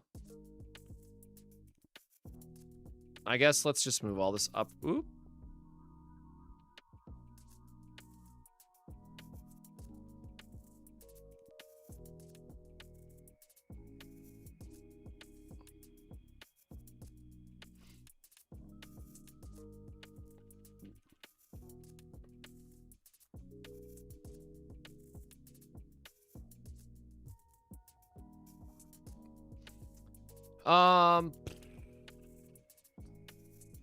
So like what build are we even doing then, right? I guess. Oh, I need to pull up a new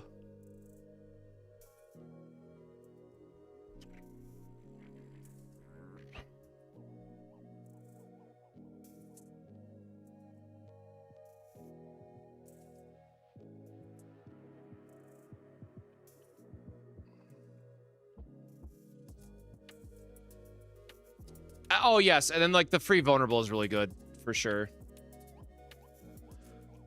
Okay, so how are we changing this for like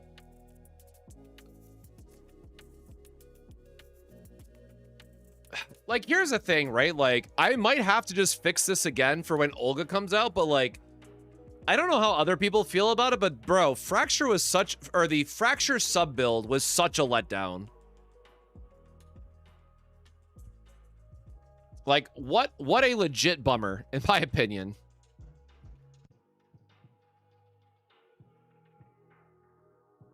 I'd have to like, let me point this out really quickly.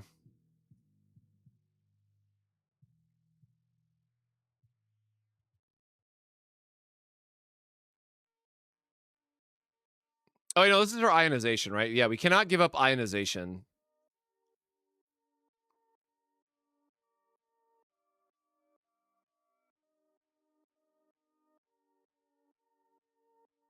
I really wish this was multi-target, man.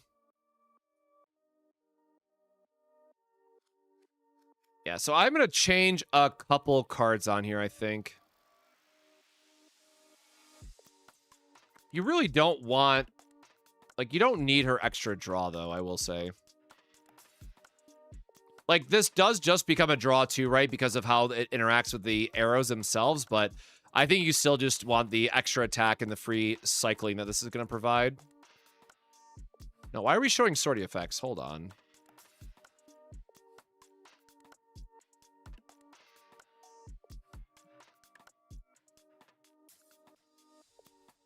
Yeah, so...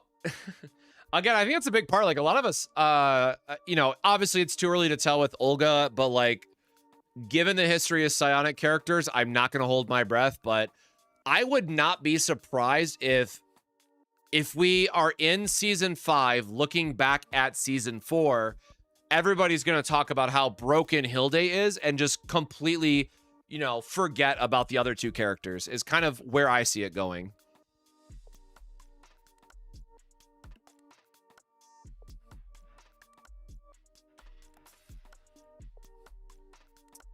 No, it is 3.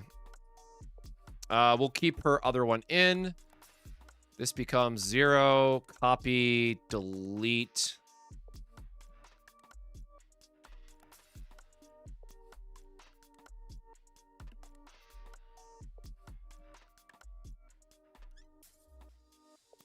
Did I not put the basic card in the other one? What did I miss? Plasma. We're going to change this one because these all cycle. So this is like the only one that doesn't cycle, but then you have enough draw this way. Okay, yeah. So we're going to put quick shelling in here because people need to recognize how good this card is.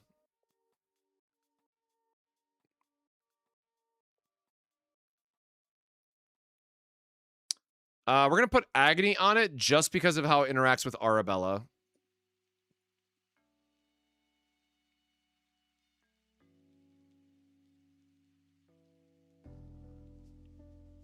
I guess if I keep to my own rule, I don't put this build in here with the extra quiver reload. But I've been finding myself with more and more builds. It's just so important to have the 1 extra AP.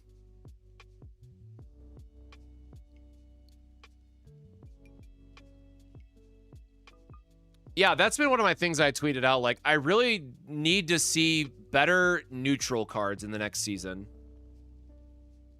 So yeah, I'm gonna stay honest here and only make it 160. Like, I don't know a world where you're not just copying this another time, by the way, but like, I need to like stick to the rules of my own build guide document.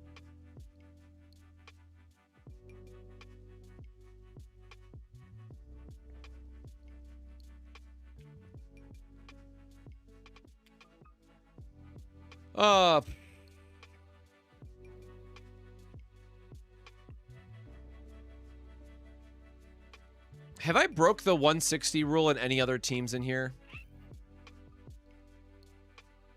I don't know that I have.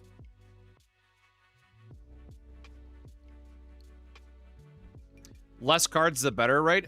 Sort of. So the really important thing to note about this particular quiver arrow is that, let me pull it up.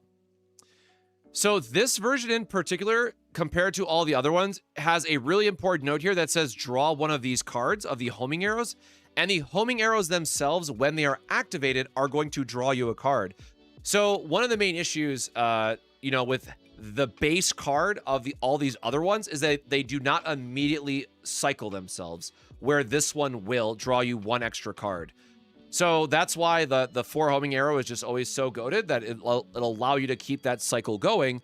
But generally, yes, you do want to focus on when you are building decks, you want to be able to build your deck in a way that you can consistently go through the entire thing every single turn.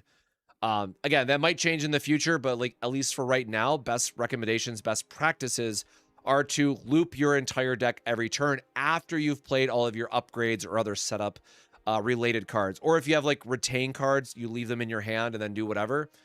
But you get the idea. So that is why this one has been quite good. It also just gives you an extra arrow, which means you get a little bit more damage, which is just fine. But yeah, I think for like, you know, this is just straight up the build that I would recommend. And also keep in mind this version of Plasma Rain, it becomes free off of the ignition, because as you're playing out the homing arrows, this will reduce its cost. And then thankfully you have, you know, draw 5 baked into her kit, which is really good.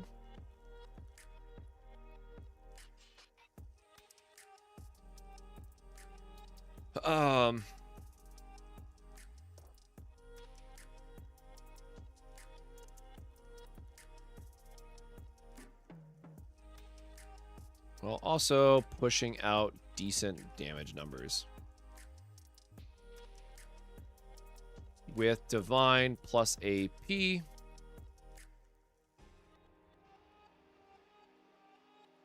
Make her overall kit point AP neutral. AP neutral.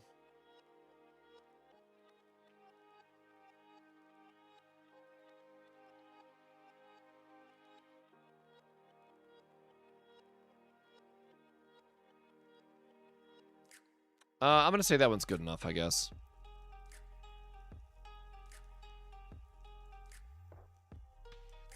Yeah. Whoop. So then what we do is we just take a quick little screenshot. We update this one.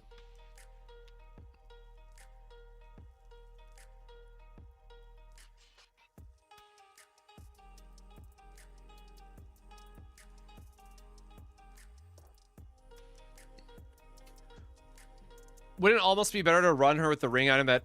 so you mean Nexus. So the thing is, like, she doesn't have lead cards that we necessarily care about that... Could, let me take a step back, right? With her kit, you're not consistently able to generate value off of the Nexus because you're not always going to have the lead card. And we can just get around that by having the Divines on them to reduce the cost instead. So we can just run something like Amorphous Cube or other damage amp related accessories instead. Because she is attacking, you know, a significant amount of times. Like 10, she does 10 attacks. What is it? 4, 8, 12, 13, 14, 15. She does 15 attacks in a turn, right? So that's a 15x times 25 damage amp that she's getting. So it's like a couple extra free, or it's like what, 2 extra free attacks that she's getting for running M4 A cube instead of the Nexus. So the value that you get out of cube really just starts to accelerate once you have multiple hits in an overall team. Oh, damn it! It left the. Hold on. I forgot to. I have to blow this up so it doesn't get the like the squiggly mark for abbreviations being like the wrong text.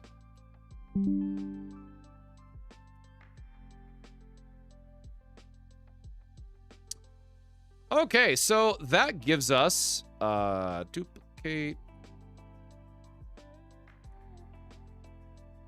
Or no, it's after Amir.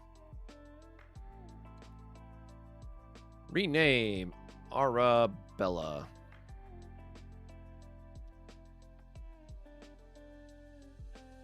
Oh yeah, I have to... Forgot I have to update her desire card too then.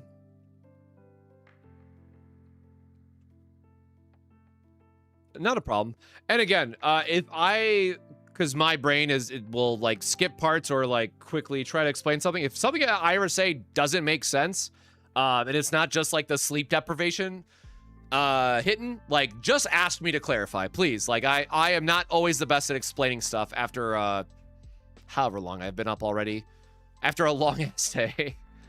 I will do my best, but I am certainly not the best sometimes. Oh yeah, Sever Ties. I'm like, what the hell am I looking for again, man? Oop, nope, wrong one. Nope, wrong document. All right, there we go. So that one's updated, and then we got this one to do. Or wait, well, yes, but no. I gotta put this in here.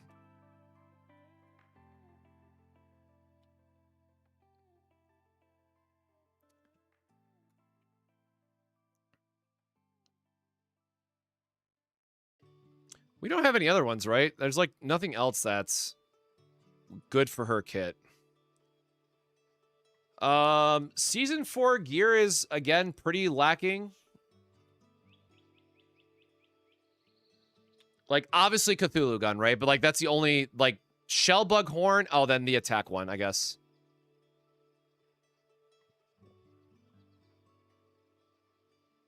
Maybe I should stop putting Shellbug horn in here because people are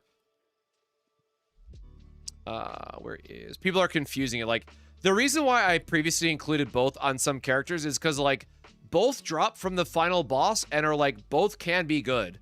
Like yes, the flat attack is going to be better for you, but I wouldn't like completely refarm a build if I got like perfect divines and everything in a run and then I got, you know, Shellbug horn instead of pulsating egg, right? I would just take the Shellbug horn and run. Or if you're someone who's going to, like, refarm until you get Cthulhu gun anyways, then, you know, you don't need me to tell you what to look for. Oh, wait, I forgot it doesn't show up under... God, I just have to take a picture of this one.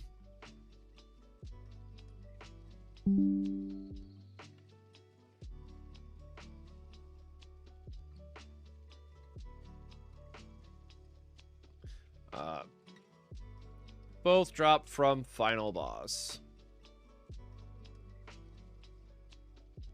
Helpful for setting up harmful debuff requirement on various enemies.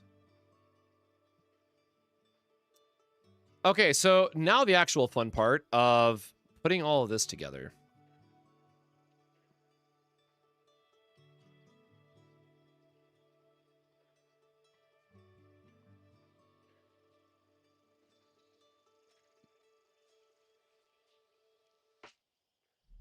Season 2 is so good we didn't know. I hope you mean Season 3.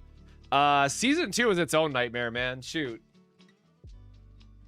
And I guess I will say, so even with the, like, all instinct shilling of this team, I still think the Desire cards are better than the, like, pull 9 or quit situation that Season 2 felt like. So even if it is a small step backwards from Season 3... I would still say that Season 4 is a upgrade on Season 2.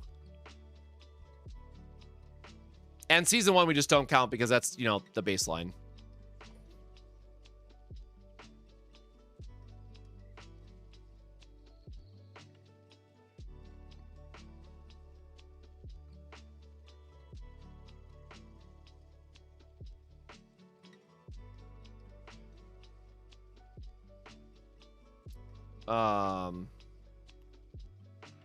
Greater than, what's a shorthand for this?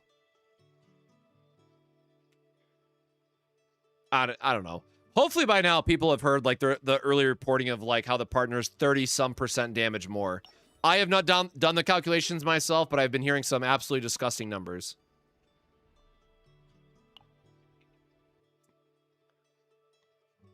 I pulled for her no matter what because, I mean, just look at her. What more do I need to say?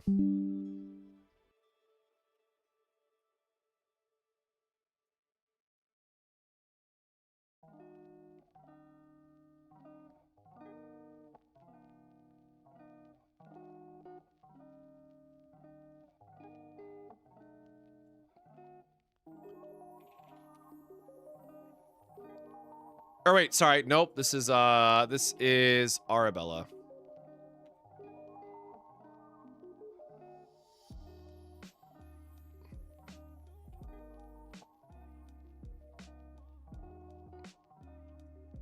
I'll just add my disclaimer again for neutral cards because neutral striker cards just suck, man. I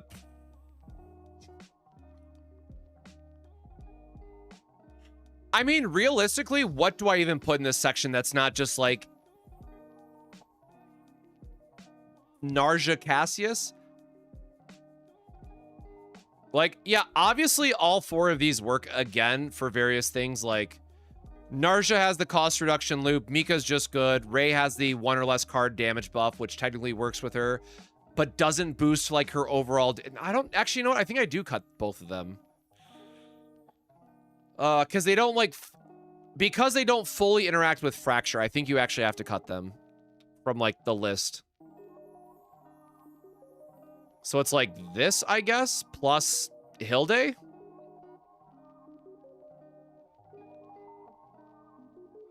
God, that feels bad.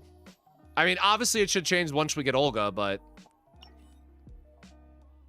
I try to be, you know, more forgiving when I put these together, but I think this one's just kind of cooked.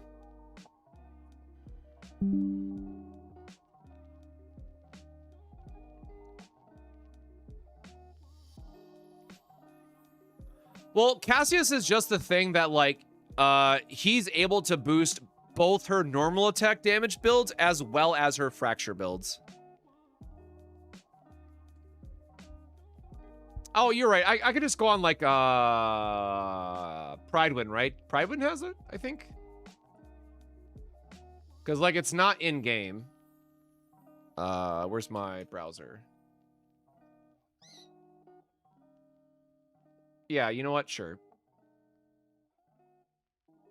I'm gonna have to update this again later anyways, but, like... There. That's my placeholder.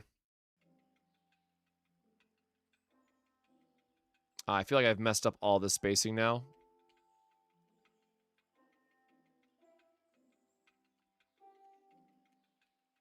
Okay, that should be good.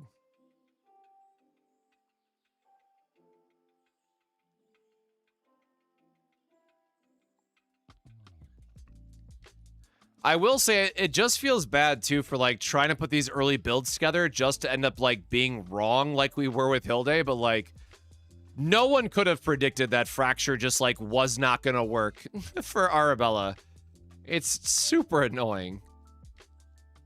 But maybe when we get Olga, the like hyper Fracture team will be a reality. This is all good. This is good. This doesn't get changed.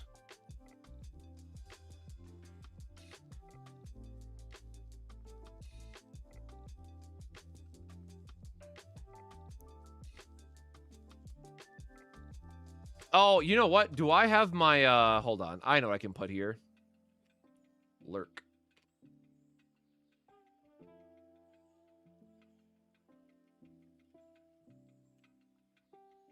Can I, like, just copy-paste this? No, because it's just going to give me the,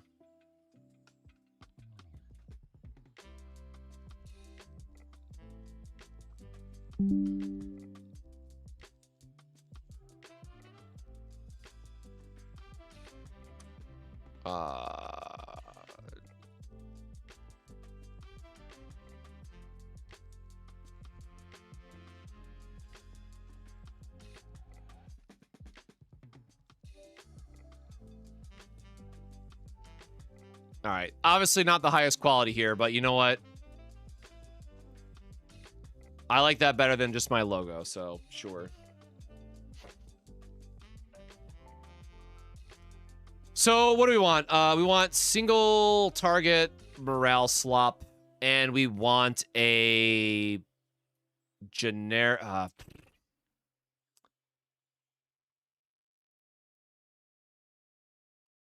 I guess just generic AoE is like the other main one, right?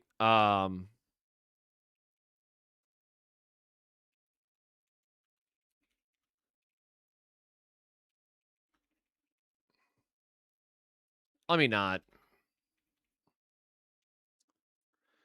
I'll be, let me, oh my god. These are always so...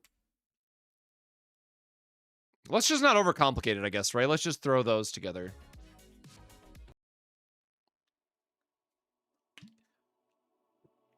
Actually, I need a little bit more water really quick. We have been streaming for a little bit. So this is going to be your reminder if you're either just joining us or if you've been here for a while. Go drink your water. Take care of yourself. Hopefully you've been able to stretch your legs a little bit and get yourself a snack or something. I'm going to go clean up my stuff really quick. Go refill my water bottle and grab something here. So give me a quick moment. I'll be right back. And then we're going to work on these builds and then throw them into the build guide document. So at least it will be updated before we leave tomorrow. So I'll be right back.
All right.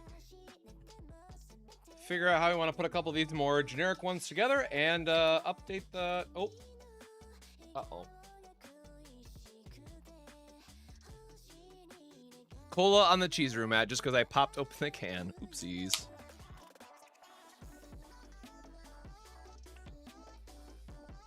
It's a small dot. It's fine. Nobody got hurt.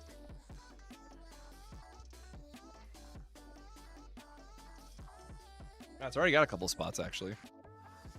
Rude? All right, so what do we got? Where's my incognito tab?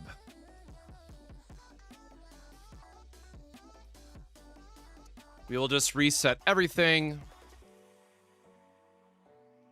So again, just from a standard build, the reason why I always recommend this one is because it does have the free draw cycling. So the one thing I will say is I really do appreciate about her kit is that it doesn't have the same oops, I didn't draw my stuff build, right? Because so many of her cards loop themselves while still giving you good damage effects. It's really nice for giving you more flexibility and not feeling like you have to run, a Veronica or have to run a Hilde with her. You have a couple more options that you can consider. But yeah, for the sake of this build and for the sake of what we're looking for here, just gonna be doing our normal cost reductions to make these easier to build out for people. Hollow Verdict, we want the double activation. 3 fracture. Yeah, double activation is probably still best.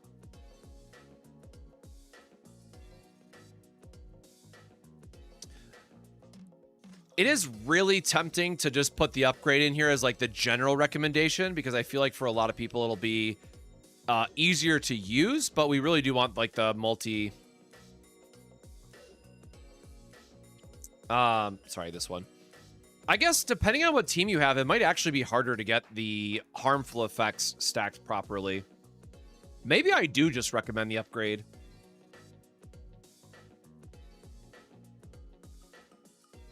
It's one less card in the deck. It's not something that people have to worry about optimizing for. It still gives you the fracture that you're going to want with your cards to activate a bunch anyways.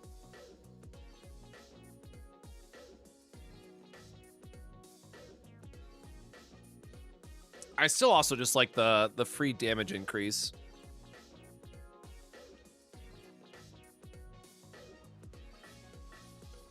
Like, the fact that this gives you, like, a little extra fracture, right? Because this one just has fracture amp, or this one does have fracture and vulnerable, as well as gives... you know what? No. People can optimize it, I guess, on their own end. But I think this is still how we want to do this. And then same thing with this one, right? We could either go for the damage increase, or we could go for the draw 2 cards of this unit, which... If I'm trying to line all this up for what works for, like, the majority of people, if you have, like, this amount of draw in the kit, you should be more than okay. Truly.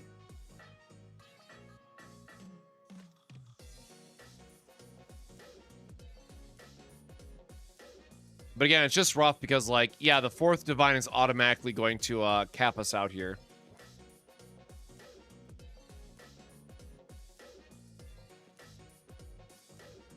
What did I do for the other ones? I think I was like 160 or... some of these I did at 160. Yeah, because, like, Faye just didn't make sense.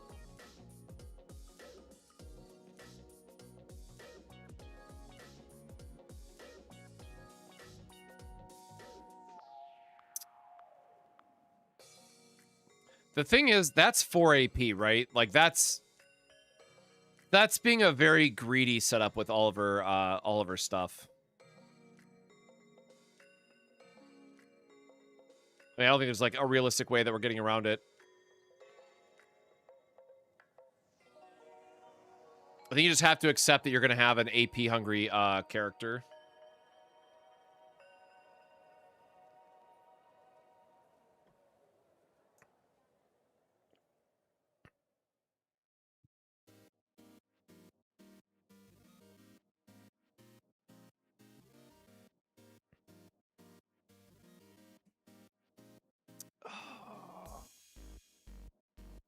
I really think I am just going to put the upgrade here because this way it puts you at 3 AP.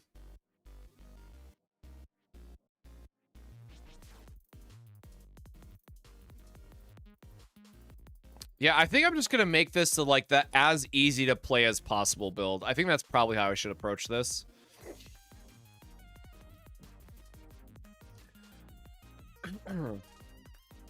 Well, we do have the cost reduction on this one. So, like, if we copy this one more time, right, like, that's her full build.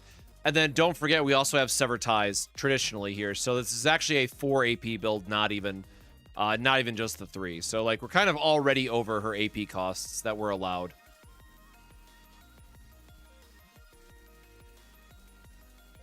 And again, for those who haven't seen it in a bit or haven't checked it out, I do have, like, a full disclaimer on the actual first page about, like, it's more about being, hey, I got a new unit. I want a build that's going to help me understand why this character should be built this way.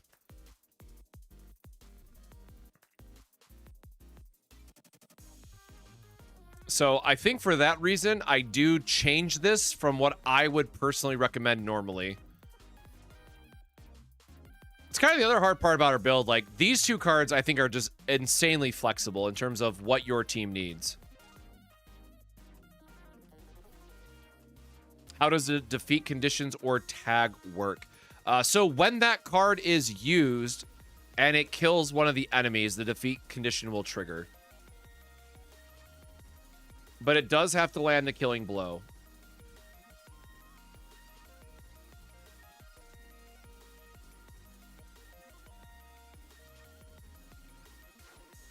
So, defeats in general, like, if we ignore the current Great Rift shield stuff, generally speaking, defeat cards are only ever useful in Sortie.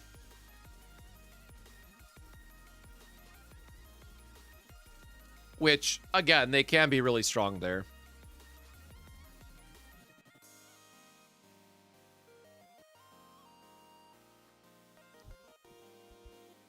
Yeah, I think I'm just going to add this, like, the... Let me add, like, a...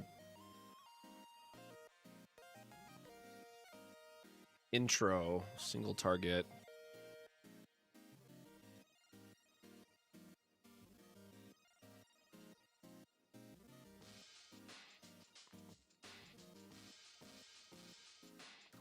think we do it like that. But I definitely think that this is like the starting point, and then people can figure out how they want to like make changes or work on her kit otherwise. I said 140, right? No, this is 120 even.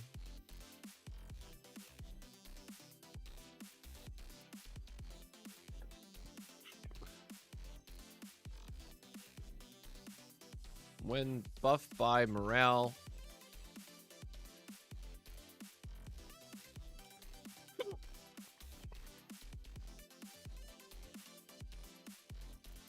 Impressive damage. And observers are flex spots. I can't fit all that.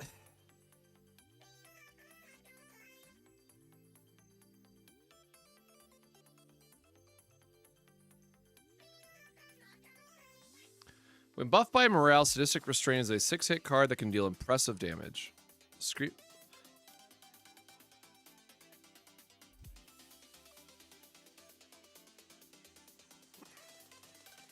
from me Observer's Pleasure are flex spots based on team and what you need. I don't know. That's poor wording. Me no English good.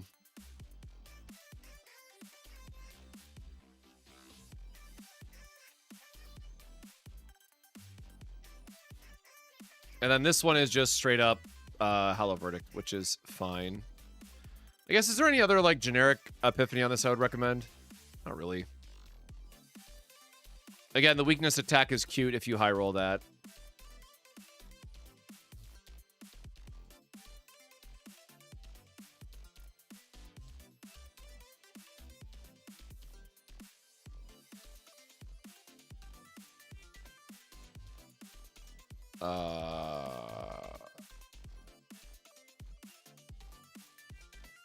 Why am I totally drawing a blank of what I used?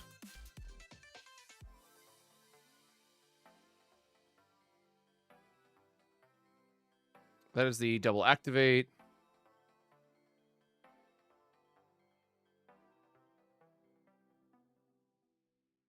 I think I just did the... Oh, right, because the other one's... I think this is what I did. Because this one actually triggers with the rest, right? Add 1 hit for each time it was triggered. Yeah, I'm pretty sure that's what I just did. Yeah, okay. I did not mess it up.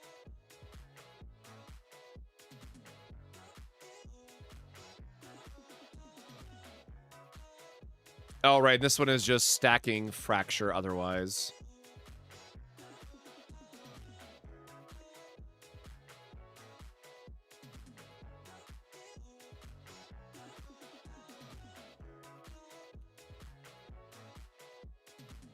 Three Fracture roll, activate Fracture inflicted by this unit, and then activate Fracture again.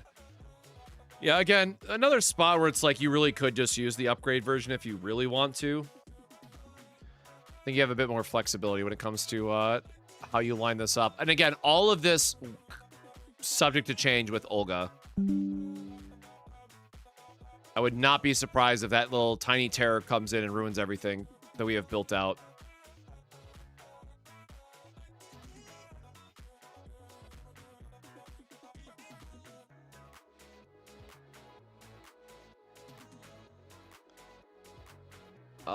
Maybe I should have actually grabbed the, I already deleted it, I guess, didn't I?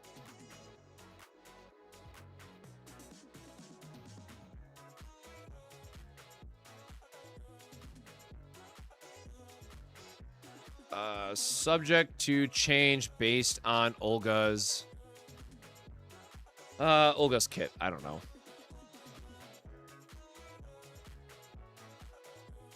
Olga's kit reveal, I guess I should say.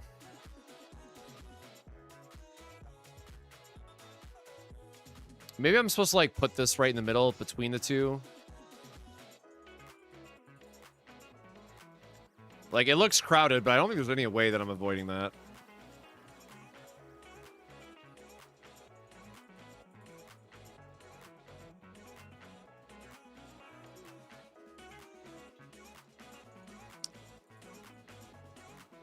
Or, you know what? I'm going to put it right here between them, I guess.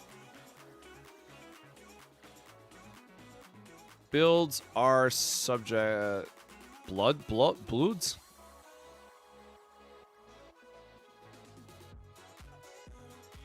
There, now nobody can say I didn't add some type of disclaimer to these.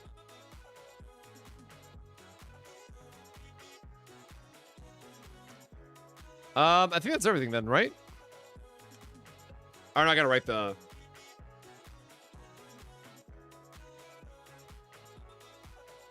Oh.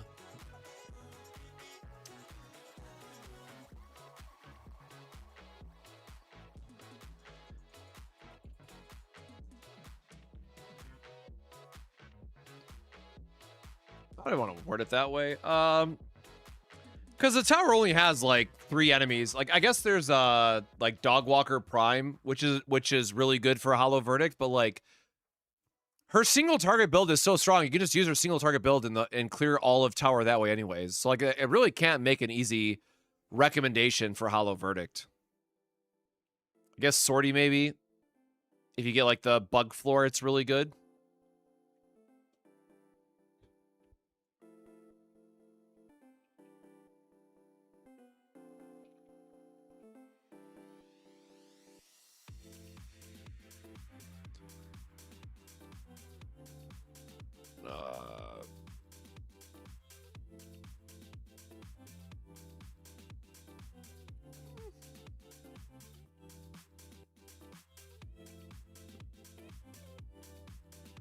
To a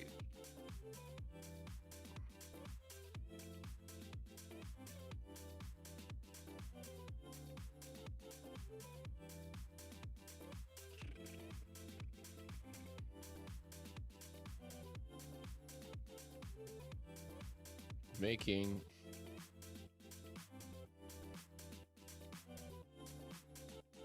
I have no idea what to word for this one.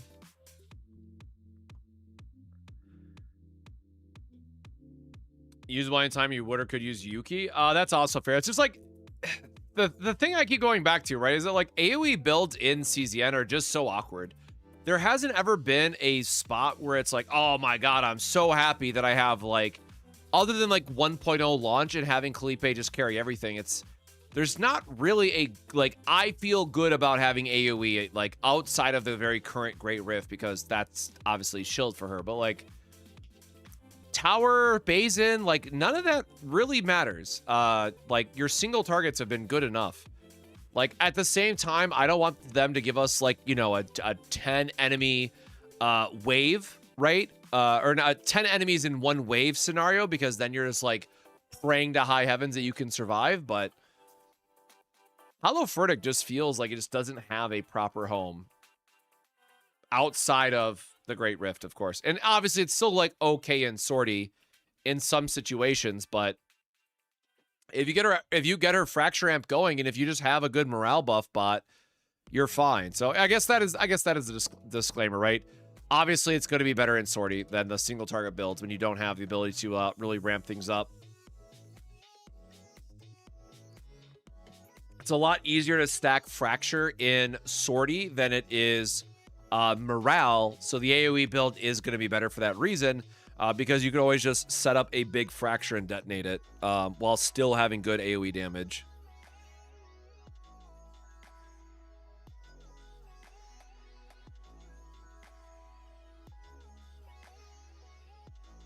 Homing missiles? Like what, Serenial?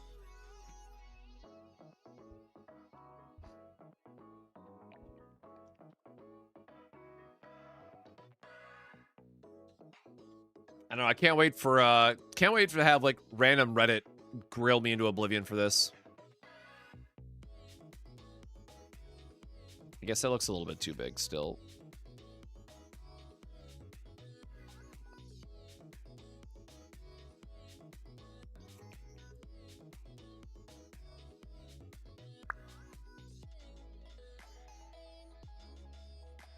That's all fine. That's updated. I don't like how square that is. Let me...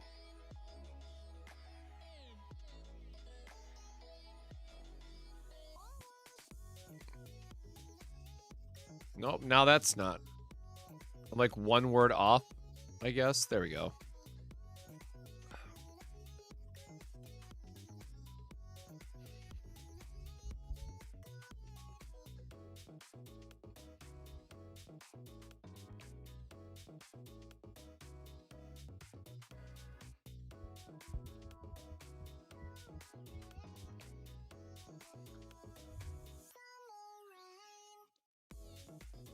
Yeah, I was trying to decide if I just put the upgrade in both.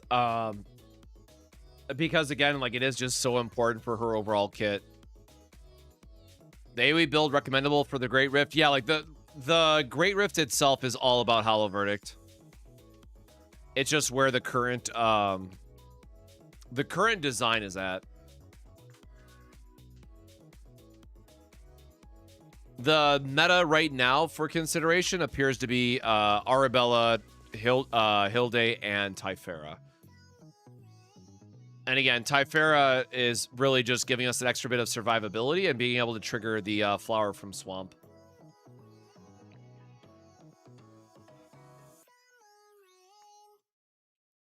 Again, I personally have not gone through to refarm that stuff because I just haven't had time with everything else.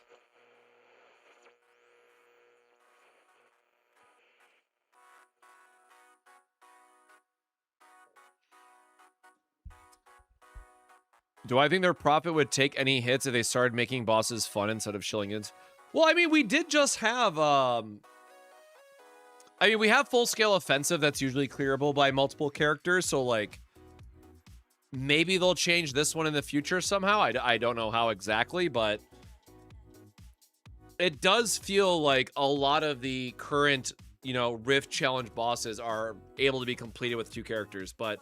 yeah, the current situation, though, right, with Great Rift and how they've even changed the point totals to be all in on the various, units of that season, I'm not a fan of it, but I also recognize that it is a way to get more money. So I do think that there would be some, I don't know if I can't say that's significant or not, but I absolutely would say that there would be some type of profit hit if they didn't effectively reward whales for playing, right? Because especially with the new changes to the point scoring and giving so much more to the current characters, everyone's just going to want to E6 for maximum value and maximum damage, right? Like, whales are currently incentivized. If you want that #1 placement, you better start pulling on the partner, maxing out the partner and then maxing out Arabella after that.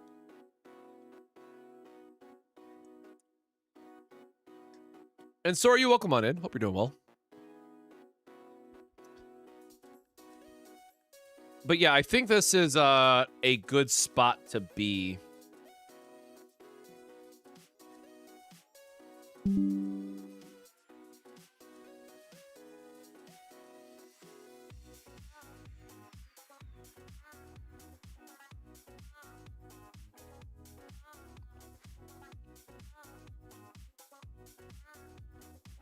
Unique in her builds and how greedy her overall kit is. So for this example, I tried to make more new player friendly versions to dive in with. I assume I will have to completely change these again once Olga releases in CZN.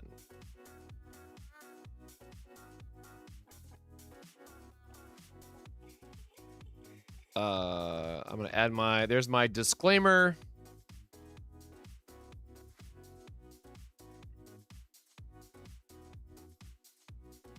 Yeah, our Makoko friend's doing a great job.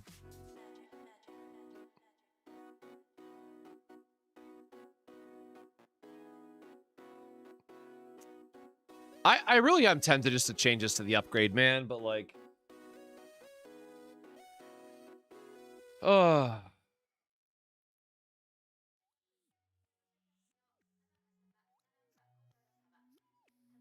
But like for low fracture, like getting the extra 120% damage, additive damage is just so good, right? Because your fracture count is only going to be like 6 or what? Because it's 6 to start and then it goes down from there. So Yeah, like you're always gonna float 6, right? So it's a lower end. So having the like the triple damage boost here across these is gonna be really nice. Wait, why is this one 140? Hold on. Did I not update that point total? I did not. It's supposed to be 120. That's a typo.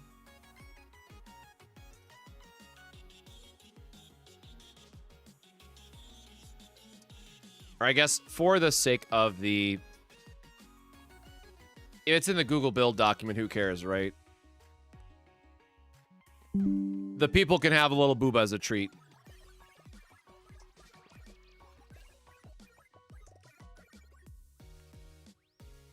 Whee!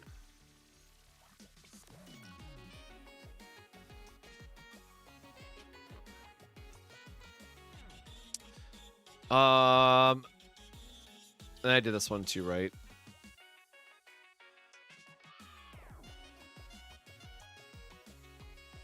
Yeah, I don't know what else to really say, like, for...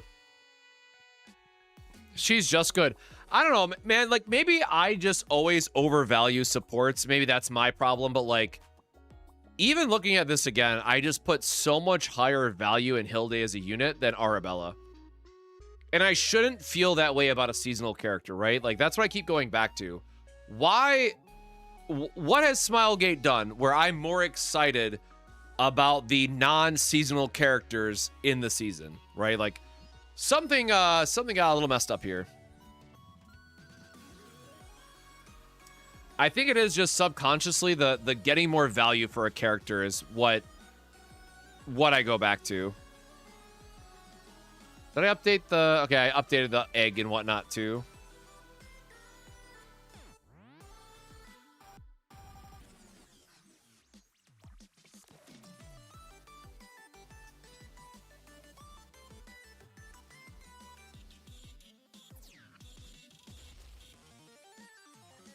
Wait, why do I have a... What is my ping for? I have a hidden ping I cannot find. Okay.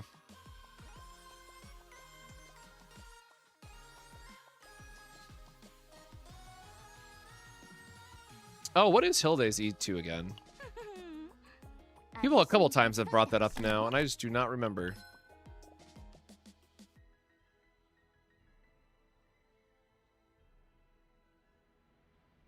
Oh, yeah. Crit chance and extra damage, man. Feels good.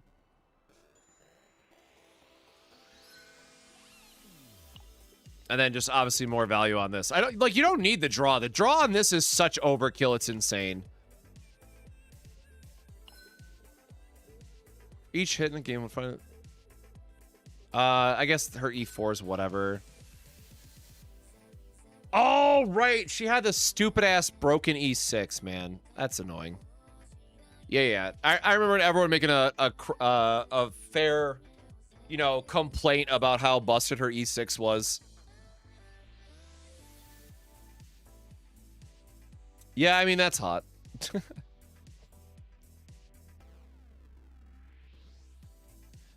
Maybe because you're conditioned to care about draw and AP in this game, damage dealers, we have it more than needed.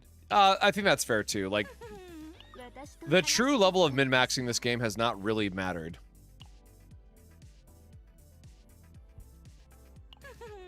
But I really feel like she's the main winner of the season so far. And first, it was just going to be because, like, she was my second favorite. Like, I love Scythe characters in any game, any setting. So, like, Olga was already going to be my favorite, but... Hilde really surprised me. Minus the giant ass shot that she always gets. Yeah, I think future players that will, like, lose 50-50 and then get Hilde out of it are going to be really happy. Main DPS Hilde with Hugo, and it clears everything easy, including tower. How much skill cards do you have enough skill cards for that? What because like her draw would be... Hold on. Just go to this again. One.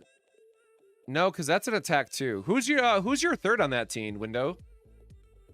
Are you just running like a Mika for the extra skill cards then, I assume?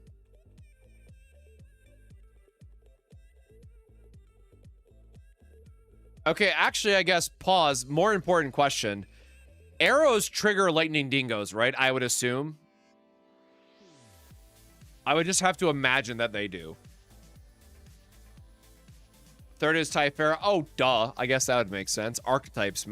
Man, I am so happy that Typhera is finally getting more love outside of her, like, OTK teams.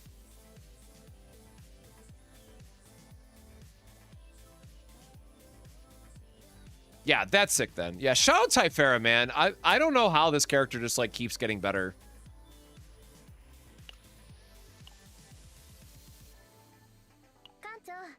And thankfully, like, I have her at E2 just by sheer luck of it, of all.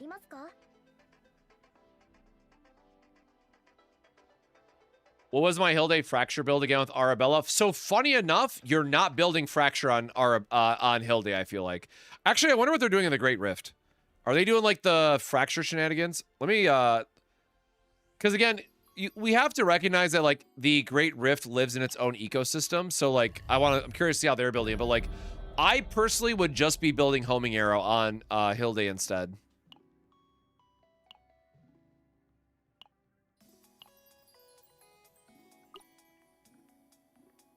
Yeah, they're doing just the straight Homing Arrow draw support style. Which, like, I totally get.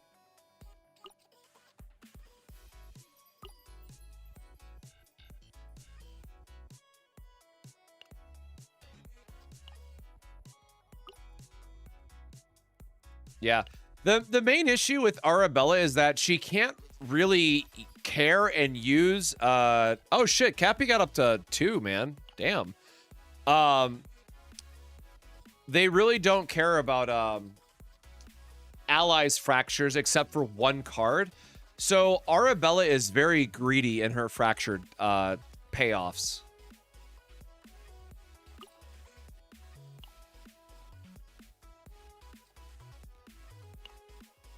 Oh, yes, narcissism, sure.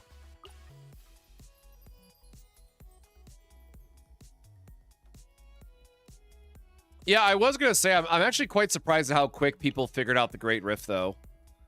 Definitely expecting more Typheras to pop up here soon, but I got to go back and redo this at some point, but I am too busy trying to finish a video. Unfortunately, I'm not going to be able to finish before we leave tomorrow, but I will worry about that when I get back.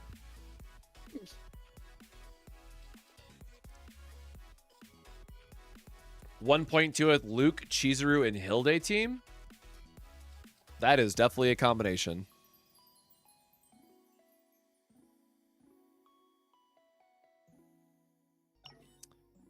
Oh, yo, someone, I forgot who said it earlier again. I have not been checking this out, so we're down 14%. Well, clearly I'm not doing well.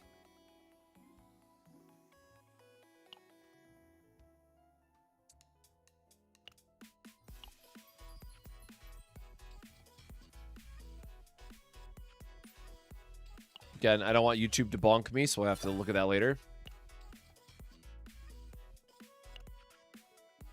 Is it worth it to chase Flame of Eternity for Arabella? I personally would not recommend it. Oh, is there a collab happening? Uh-oh. Where's this from?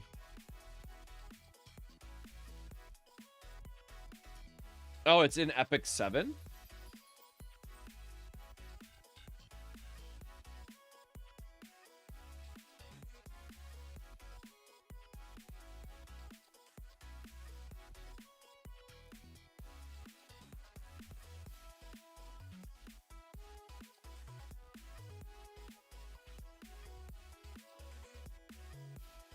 Oh, it looks like this is a preview, I guess.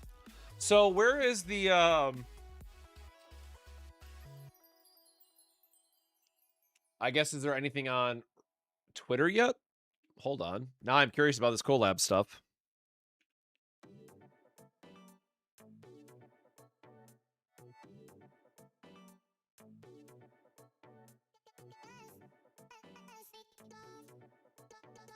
I don't see anything. All right, well, whatever.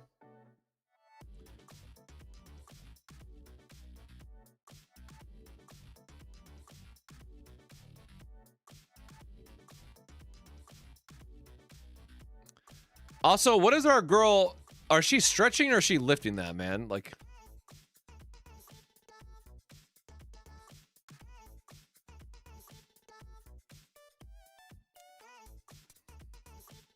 있으셨을 거예요. 저희도 에픽7과 카제나 모두 플레이하는 경우도 정말 많고 또 서로 피드백도 주고받고 있거든요. 사실 지금 얼마 전에도 카자나에는 또 테네브리아가 또 등장을 했었잖아요.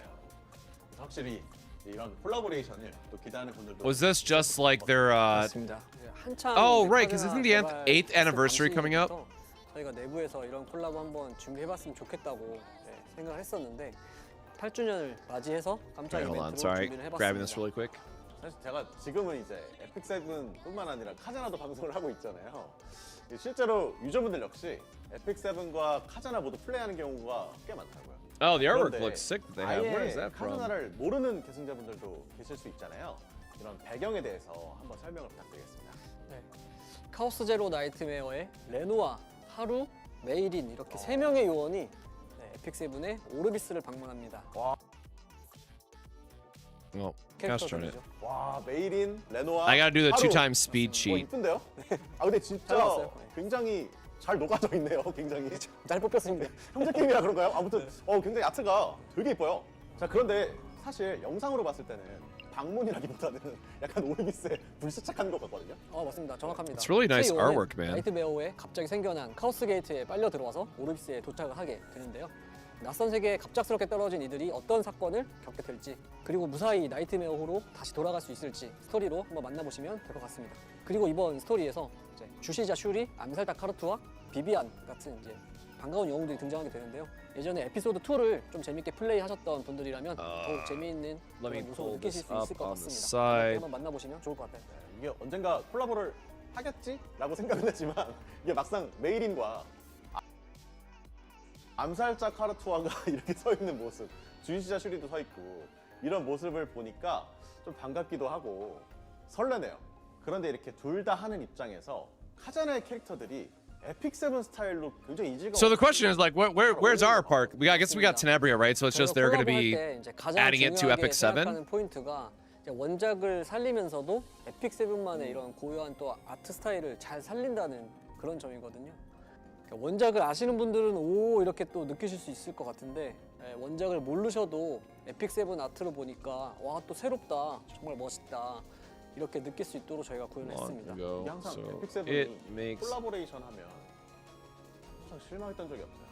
딱 보면 와 이거 어떻게 이렇게 진짜 똑같다 이 정도로 반응이 났던 때도 있고 어떻게 보면 와 더 And see for 멋있다, the full info. 네, 더 예쁘다 이렇게 하는 반응들이 많아서 이번에도 기대가 될 겁니다. 자 그런데 그 중에서도 좀 더 이런 표현을 더 잘하기 위해서 더 신경 쓸 부분이 있다면 뭐가 있을까요? 그렇죠. Sorry, I'm just posting this in real time now. 메이린의 승용각을 정말 멋있게 구현해보고 싶었거든요. 저도 카제나에서 메이린을 많이 사용을 했었는데 어, 승용각을 이제 번뜩임을 띄운 다음에 네. 또 열정 카드를 Grab 스택을 this, 해서 grab 한 the 방에 YouTube 또 post. 때리는 아 그렇죠. 사실 되게 맛있거든요. 그 맛이 승용각이거든요. 그리고 한 가지 추가로 더 보여드릴 게 있습니다. 하나 더 있나요? 네, 굉장히 잘 나오는 게 하나 있어가지고 오. Oh. Wow. All right, brother. 일러스트거든요. 네. 보시면 Under boob and all. 안에 들어가 있거든요. 네 지금 화면에 또 나갈 텐데. 네. 되게 이쁘네요. 뭔가 이 풋풋한 느낌이 잘 살. That is definitely an artwork of all time. 친밀도 일러스트인가요? 네, 친밀도 일러스트입니다. 꼭 여기까지 한번 획득을 해보시는 게 어떨까. 그러면 저희가 하루 말고도 다른 영웅들도 다른 것도 준비가 있죠. 돼 있는 건가요? 그렇죠. 다른 것도 있습니다. 오늘 공개하지 않고 게임에서 네. 확인하시는 걸로 그렇게 하도록 하겠습니다. Oh, that's 이런 cute. The little 원작 penguin thing on the 요소들을 side. 기능적으로도 비주얼적으로도 에픽7 스타일에 맞게 좀 재해석해서 구현을 해봤습니다. 이게 같은 회사에서 이게 제작한 2D 애니메이션이긴 한데 에픽7 스타일로 재해석되다 보니까 카제나 캐릭터를 또 보는 맛이 있지 않나 그렇게 생각됩니다. 이제 에픽7의 계승자 그리고 카자나의 Gone Freeze going crazy in chat. 분들 모두 관심을 가지실 만한 8주년 콜라보레이션이 아닐까 싶습니다. 자, 그런데 카자나 캐릭터는 총 3명인데 자, 그러면 레노아는 I mean, I play a little bit of Epic 7. It's not something I play currently, but like, 나왔을 때 I can appreciate that we're having a collab with it. 레노아는 월광이 맞고요. 네, 저희가 콜라보레이션을 Obtain her for free. Man, I don't even know my Epic. I don't know the last time I logged in Epic 7. 월광 영웅이지만 8주를 기념해서 그렇죠. 이제 배포하는 거군요. 맞습니다. 하루와 메이리는 그동안 저희가 진행했던 콜라보레이션과 마찬가지로 한정 소환으로 The pancakes, 획득하실 수 bro. 있고요. 다행히 이제 좀 형제 게임이다 보니까 반응이 좋으면 복각이나 이제 다른 캐릭터들도 한번 좀 시도해 볼 수 있지 않을까. 이제 네, 뭐 복각이나 그렇게 추가하는 게 좀 더 용이하겠군요. 그렇죠. 많이 아무래도 이제 용이하겠네요. 저희 Some people 대표회사다 complaining. 보니까, 좀 반응이 좋으면 한번 또 생각해 볼 수 있을 것 같습니다. 아무래도 근본 I'm curious to see how the hell they're gonna work in Epic 7 though. 카드를 아시는 입장에서 네. 또 에픽 7에 나와줬으면 하는 또 네. 다른 영웅들이 있으실 수도 있잖아요. 그렇죠. 네, 그래서 이번에 반응을 좀 보고 네. 네, 반응이 좋다면 추진해 볼 수 있지 않을까. 이게 아마 If people like the collab, we'll add more characters. Yeah, 내가 money's 좋아하는 good. 전투원도 나왔으면 좋겠다 이렇게 생각하는 게 분명히 있을 텐데 차후에 또 업데이트가 되면 좋지 않을까 싶습니다. 자, 카자나 깜짝 콜라보 소식과 더불어서 자, 무료 월강 배포 Oh, 캐릭터 Moonlight's the light dark 레노아까지 thing, right? 많이 Is what it 있는데 means. So 콜라보 Renault has a 영웅에 대한 free 더 자세한 소식은 unit would be pretty 콜라보가 sick. 실제 진행되기 전에 한 번 더 안내해드리도록 하겠습니다. 그래도 9월이죠? 네. 그리고 콜라보 기간 동안에 또 함께 also provide a very variety of 다양한 events. 이벤트도 준비를 했습니다. 저희 위치헤이븐에 네. 1일 피오네 센터가 세워질 예정입니다. 뭐 에픽세븐 세계관에서는 뭐 비비안이 상담을 맡아준 건가요? 뭐 역시 약간 시티로드 뭐 보건교사 유라는 없나요? 그리고 델랑 역시 또 잔- 특별한 가지고 또 오르비스까지 들어왔거든요. John John! I can John John in 2 games, man. Hell yeah! 그러면 그 카제나를 플레이하던 퍼스트 분들이 에픽세븐에 오신 만큼 또 반가워할 만한 그런 요소들을 좀 채워보고자 했고요. 이게 단순한 이벤트라기보다는 That's so 두 great. 세계관이 좀 어우러지는 그런 즐거움을 드릴 수 Could you 있도록 imagine every time you press refresh in the Epic 7 shop, you have to hear that shit, man? Holy shit. 뭐 이벤트 그런데 이제 앞서 영상으로 봤던 이제 오프닝에서 살짝 말씀드렸던 그 신규 컨텐츠에 대해서도 좀 궁금해지거든요. 카오스 세븐 나이트메어 콜라보레이션과 함께 또 신규 컨텐츠 Well, shit, this unironically makes me want to check out Epic 7 again. 콜라보 기간 동안에만 할 수 있는 컨텐츠는 아니고요. 또 저희가 정식으로 Ooh, permanent new content being added to the game. 에픽 세븐에서 처음으로 선보이는 그 로그라이크 컨텐츠 Oh! 시즌 단위로 좀 플레이 테마가 변경될 예정인데요. 그 첫 번째 테마가 바로 별의 여정 집으로 가는 길 Yo! 타이틀의 테마입니다. Wait, all right, this is 앞서 peak. 교수님 설명하신 것처럼 그 레노아, 메이린, 하루가 Yo, let's go. 카오스 게이트 에디마이드에서 알 수 없는 장소로 불시착을 하고 그래서 Hold 처음으로 on. 선보이는 콜라보 기간 동안에만 아니고요. 또 저희가 정식으로 업데이트되는 정규 컨텐츠입니다. 에픽 세븐에서 처음으로 선보이는 로그라이크 컨텐츠. Sorry. Fast forward to the current. 이안과 단검시카 일행의 도움을 받아서 우주를 가로지르는 그런 여정을 하게 되는 컨셉의 탐험 모드이고요. 탐험 탐사는 별도의 뭐 입장 제한 없이 언제든 다시 Hell 도전할 수 yeah, 있고요. man. 실패하더라도 다음 탐사를 위한 성장을 좀 이어가면서 또 제약 없이 계속 도전할 수 있는 컨텐츠입니다. 무한으로 계속해서 탐사를 할 수 있다는 게 정말 좋은 것 같은데 행동력이 들어가게 되면 이걸로 뭐 토벌 한번 도는 게 낫지 않나. 지금 하고 싶은데 행동력이 없네. 뭐 이런 Yeah, I'll have to 저도 로그라이크 게임을 많이 플레이하고 yeah, I love how they're addressing the energy concern. Man, like it's they literally learned from us on CZN that they're getting sortie, but it doesn't require energy. 라는 Man, when can we do that for us? 하나의 재미잖아요. 그런데 여기서 행동력 같은 재화가 좀 들어가면 플레이 자체에 좀 제약을 걸어버린다고 생각을 해서 매번 랜덤 요소로. So I mean, it's gonna be like a obviously turn-based side of it, but I'm curious to see how they 정복이 put this 나더라도 together. 이제 더 성장해서 다음을 도전할 수 있는 실패 경험이 불쾌하지 않은 그런 컨텐츠로 기획을 진행을 했습니다. 로그라이크라는 컨텐츠 자체가 사실 Yeah, when does it 도전하다 start? 보면 어느 순간 이제 좀 할만하네 싶은 그런 상황이 When 오실 does this 텐데요. start? Because 그때는 unironically, I want to check out Epic 7 네, again now. 도전해 보실 수도 있고요. 또 랜덤 요소가 좀 많은 그런 로그라이크 컨텐츠이다 보니까 뭐 정해진 정답이나 뭐 정해진 공략법이 있는 것도 아닙니다. 지금까지 여러분이 열심히 키워오신 수많은 영웅을 상황에 맞게 적극적으로 August 키워서 27th? 이 영웅도 이렇게까지 쓸 수 있네 하는 새로운 조합과 활용법을 찾아보는 재미도 느끼실 수 있을 것 같습니다.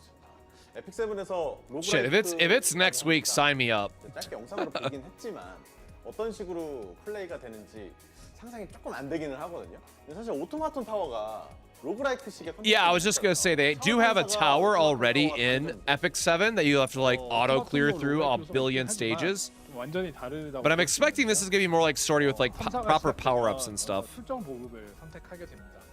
출정 보급은 탐사를 함께 시작할 3명의 영웅 구성과 이번 탐사 동안 유지되는 특별한 효과를 결정하는 선택지입니다. 예를 들어서 기사와 정령사가 중심이 되는 좀 안정적인 조합을 선택하거나 아니면 도적과 사수를 활용해서 또 공격적인 운영을 선택할 수도 있고. Oh, so class-based, yeah. 선택한 Makes 출정 sense. 보급에 따라서 영입권이 제공이 되고요. 계승자 여러분들이 보유한 영웅 가운데 조건에 맞는 영웅들을 영입할 수 있습니다. 이 기회에 내가 평소에는 잘 안 써봤던 영웅들도 좀 꺼내보거나 근데 뭐 고를 게 없다, 뭐 망했다 싶어서 뭐 아무거나 뽑았는데 쓰다 보니까 또 괜찮네 이런 싶은 영웅들을 또 발견하는 재미도 있을 것 같습니다. 근데 여기서 궁금한 게 하나 있는데 혹시 장비같이 내가 성장시켰던 부분들이 The progression elements I've 차원 carried 탐사에서도 through 적용이 equipment 되는지 carrying to dimensional exploration. 네, 적용이 되고요. 레벨, 등급, 각성, 스킬 강화, Level grade 전부 다 exclusive 아스펙트, equipment. Oh, 기본적인 okay. So you're getting all of 성장 your 전부 다 내가 gear. 키웠던 상태로 적용이 됩니다. Oh, okay. So it's not a 다만 내가 보유하지 않은 proper 영웅도 roguelike. 저희가 지원 영웅으로 등장을 하기 때문에 영웅 풀이 So there is some 신규 external 제작자들도 elements. It's not an 부담 없이 actual start from 플레이하실 수 있을 zero. 거라고 생각하고요. 영웅 구성을 마치게 되면 A little less excited. 본격적인 탐사가 시작이 되는데요.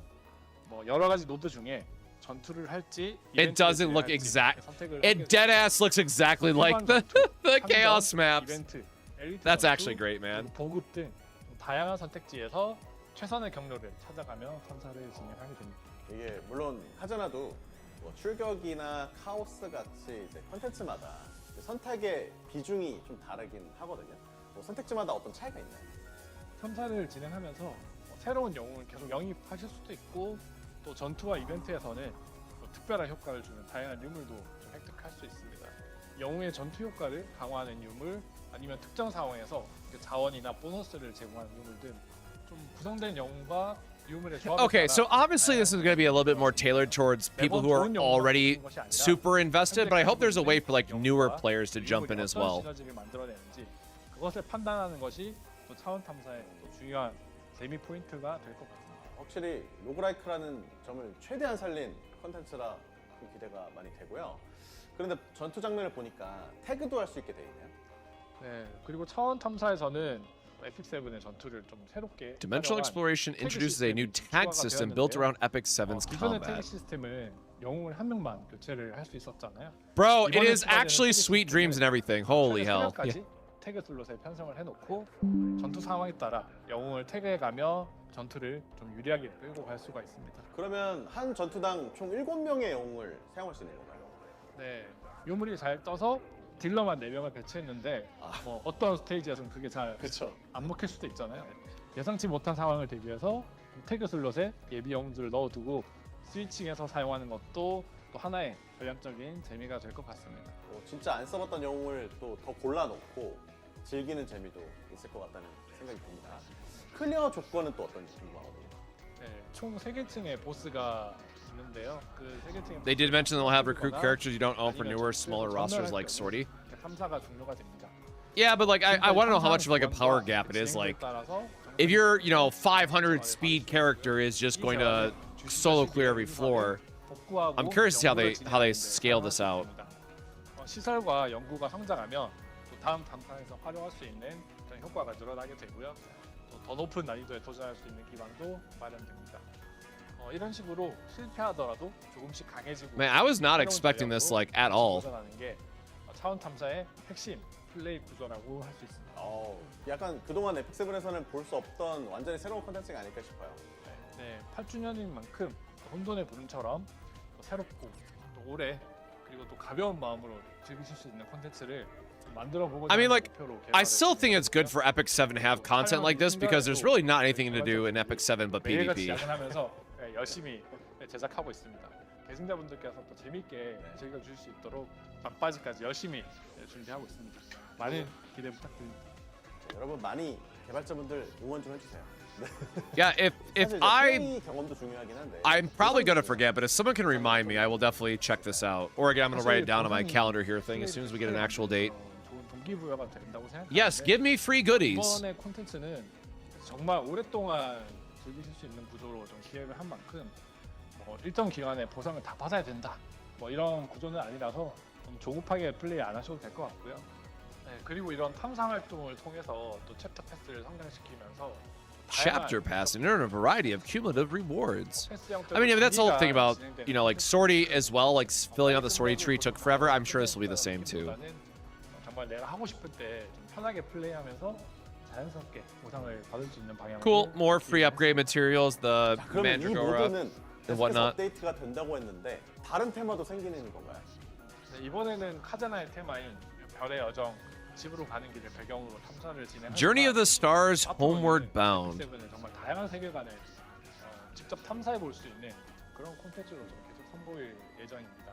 Okay, 예를 cool. 들어서 뭐 So they're 대학교 probably gonna, 탐사, yeah, I was just gonna say, they're gonna bring in all the different worlds from Epic 7 into different chaoses. 로그라이크 콘텐츠를 So yeah, this is actually like a, I mean, I know that 앞으로 계속 people who play Epic 7 are probably not that 업데이트를 excited about it, but 직접 플레이해 I think it's a 보시고 really nice thing for them to 다양한 피드백도 expand 많이 into. 주시면 좋겠습니다. 자, 9월부터 시작되는 에픽 7과 카자나 콜라보레이션 신규 스토리. Oh, wait, did I just say? 캐릭터. Or wait, no, we are in 새로운 컨텐츠, almost in September. 처음 탐사까지 여러분의 많은 관심 부탁드리겠습니다. 자, So I guess 이번에는 a few 맞이해서 다양한 few weeks 모습과 away. 이벤트를 소개해드릴 차례인데요.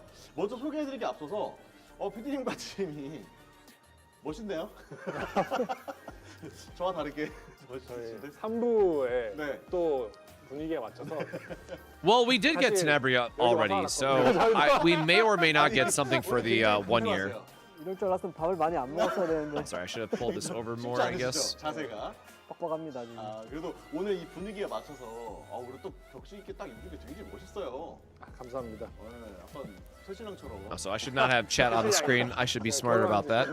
죄송합니다. 죄송합니다. 그런 뜻은 아니었고. 그래서 아무튼 멋있으신데 또 이렇게 입은 이유도 있을 것 같긴 한데 그런데 저희가 말이죠.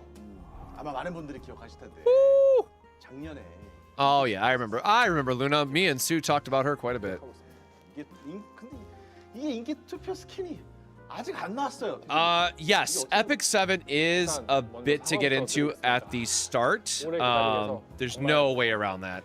Like I also got overwhelmed by it quite a bit.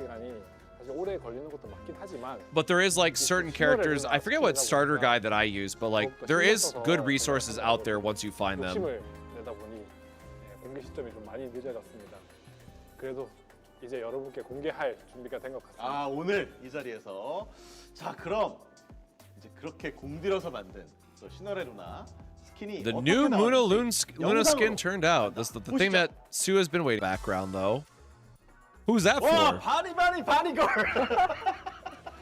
자꾸 일어나서 바니걸 시너레 루나 와 너무 이쁜데요 바니걸 아니고요. 바니카일런 Bunny Kron. Oh my God! 아니에요? Please. 귀여우신데요 아니 본의 아니게 죄송한데 Did they already 색깔이 bunny 비슷해서. Kron anyways in Epic 7? I feel like I've seen that float around somewhere. 이번에 좀 이제 여러 가지를 신경 썼죠. 그래도 시너레 루나 바니걸 스킨인데요. 아마 제 생각에는 지금쯤 채팅에서 난리가 났을 것 같아요. 뭐 신루나를 원했던 분들도 너무 많았고. Okay, it was already a thing. Got it. 그래서 굉장히 I do remember seeing that floating around like the start of CZN. 섹시한 이 컨셉의 스킨을 가지고 오셨네요. 시너레 루나 캐릭터 컨셉 자체도 네. 워낙 매력적이다. But now we gotta wait for 스킨을 어떤 컨셉으로 the, 할지 참 고민이 많이 Maresi, right, to get more Bunny Girl stuff. 많이 아껴뒀었던 바니걸 컨셉을 꺼내기로 했습니다. All right, 정말 준비 많이 하신 것 같아요 보니까. all right, guys. How much longer is this stream? How long have they been streaming 근데 for 진짜 너무 already? 이쁘네요. 네. Oh, it's already been going for an hour. 이게 Damn. 정말 대단한 비주얼로 나오기 위해서 그래서 오래 걸렸던 거네요. 네. Is there like dates anywhere else in here? I really just want to know when this starts so I can make a note of it because I promise you, when I turn off my computer, I'm going to forget. 제가 전부는 아니랍니다. 그냥 이렇게 말하는 부분인데, 요거는 어떤 뜻이에요? Hold on, let's go back. システムアクセス承認中 It looks like there's a proper video. ナイトメア軍出撃しますご支援をお願いいたします継承者こちらレヌは未知の星へ墜落したわナイトメア号応答してダメね通信すら届かない場所かしら心配しないでナイトメア号の副艦長として責任を持って必ず無事に帰還させるわ I gotta say, I mean, some of the animations are really solid, man.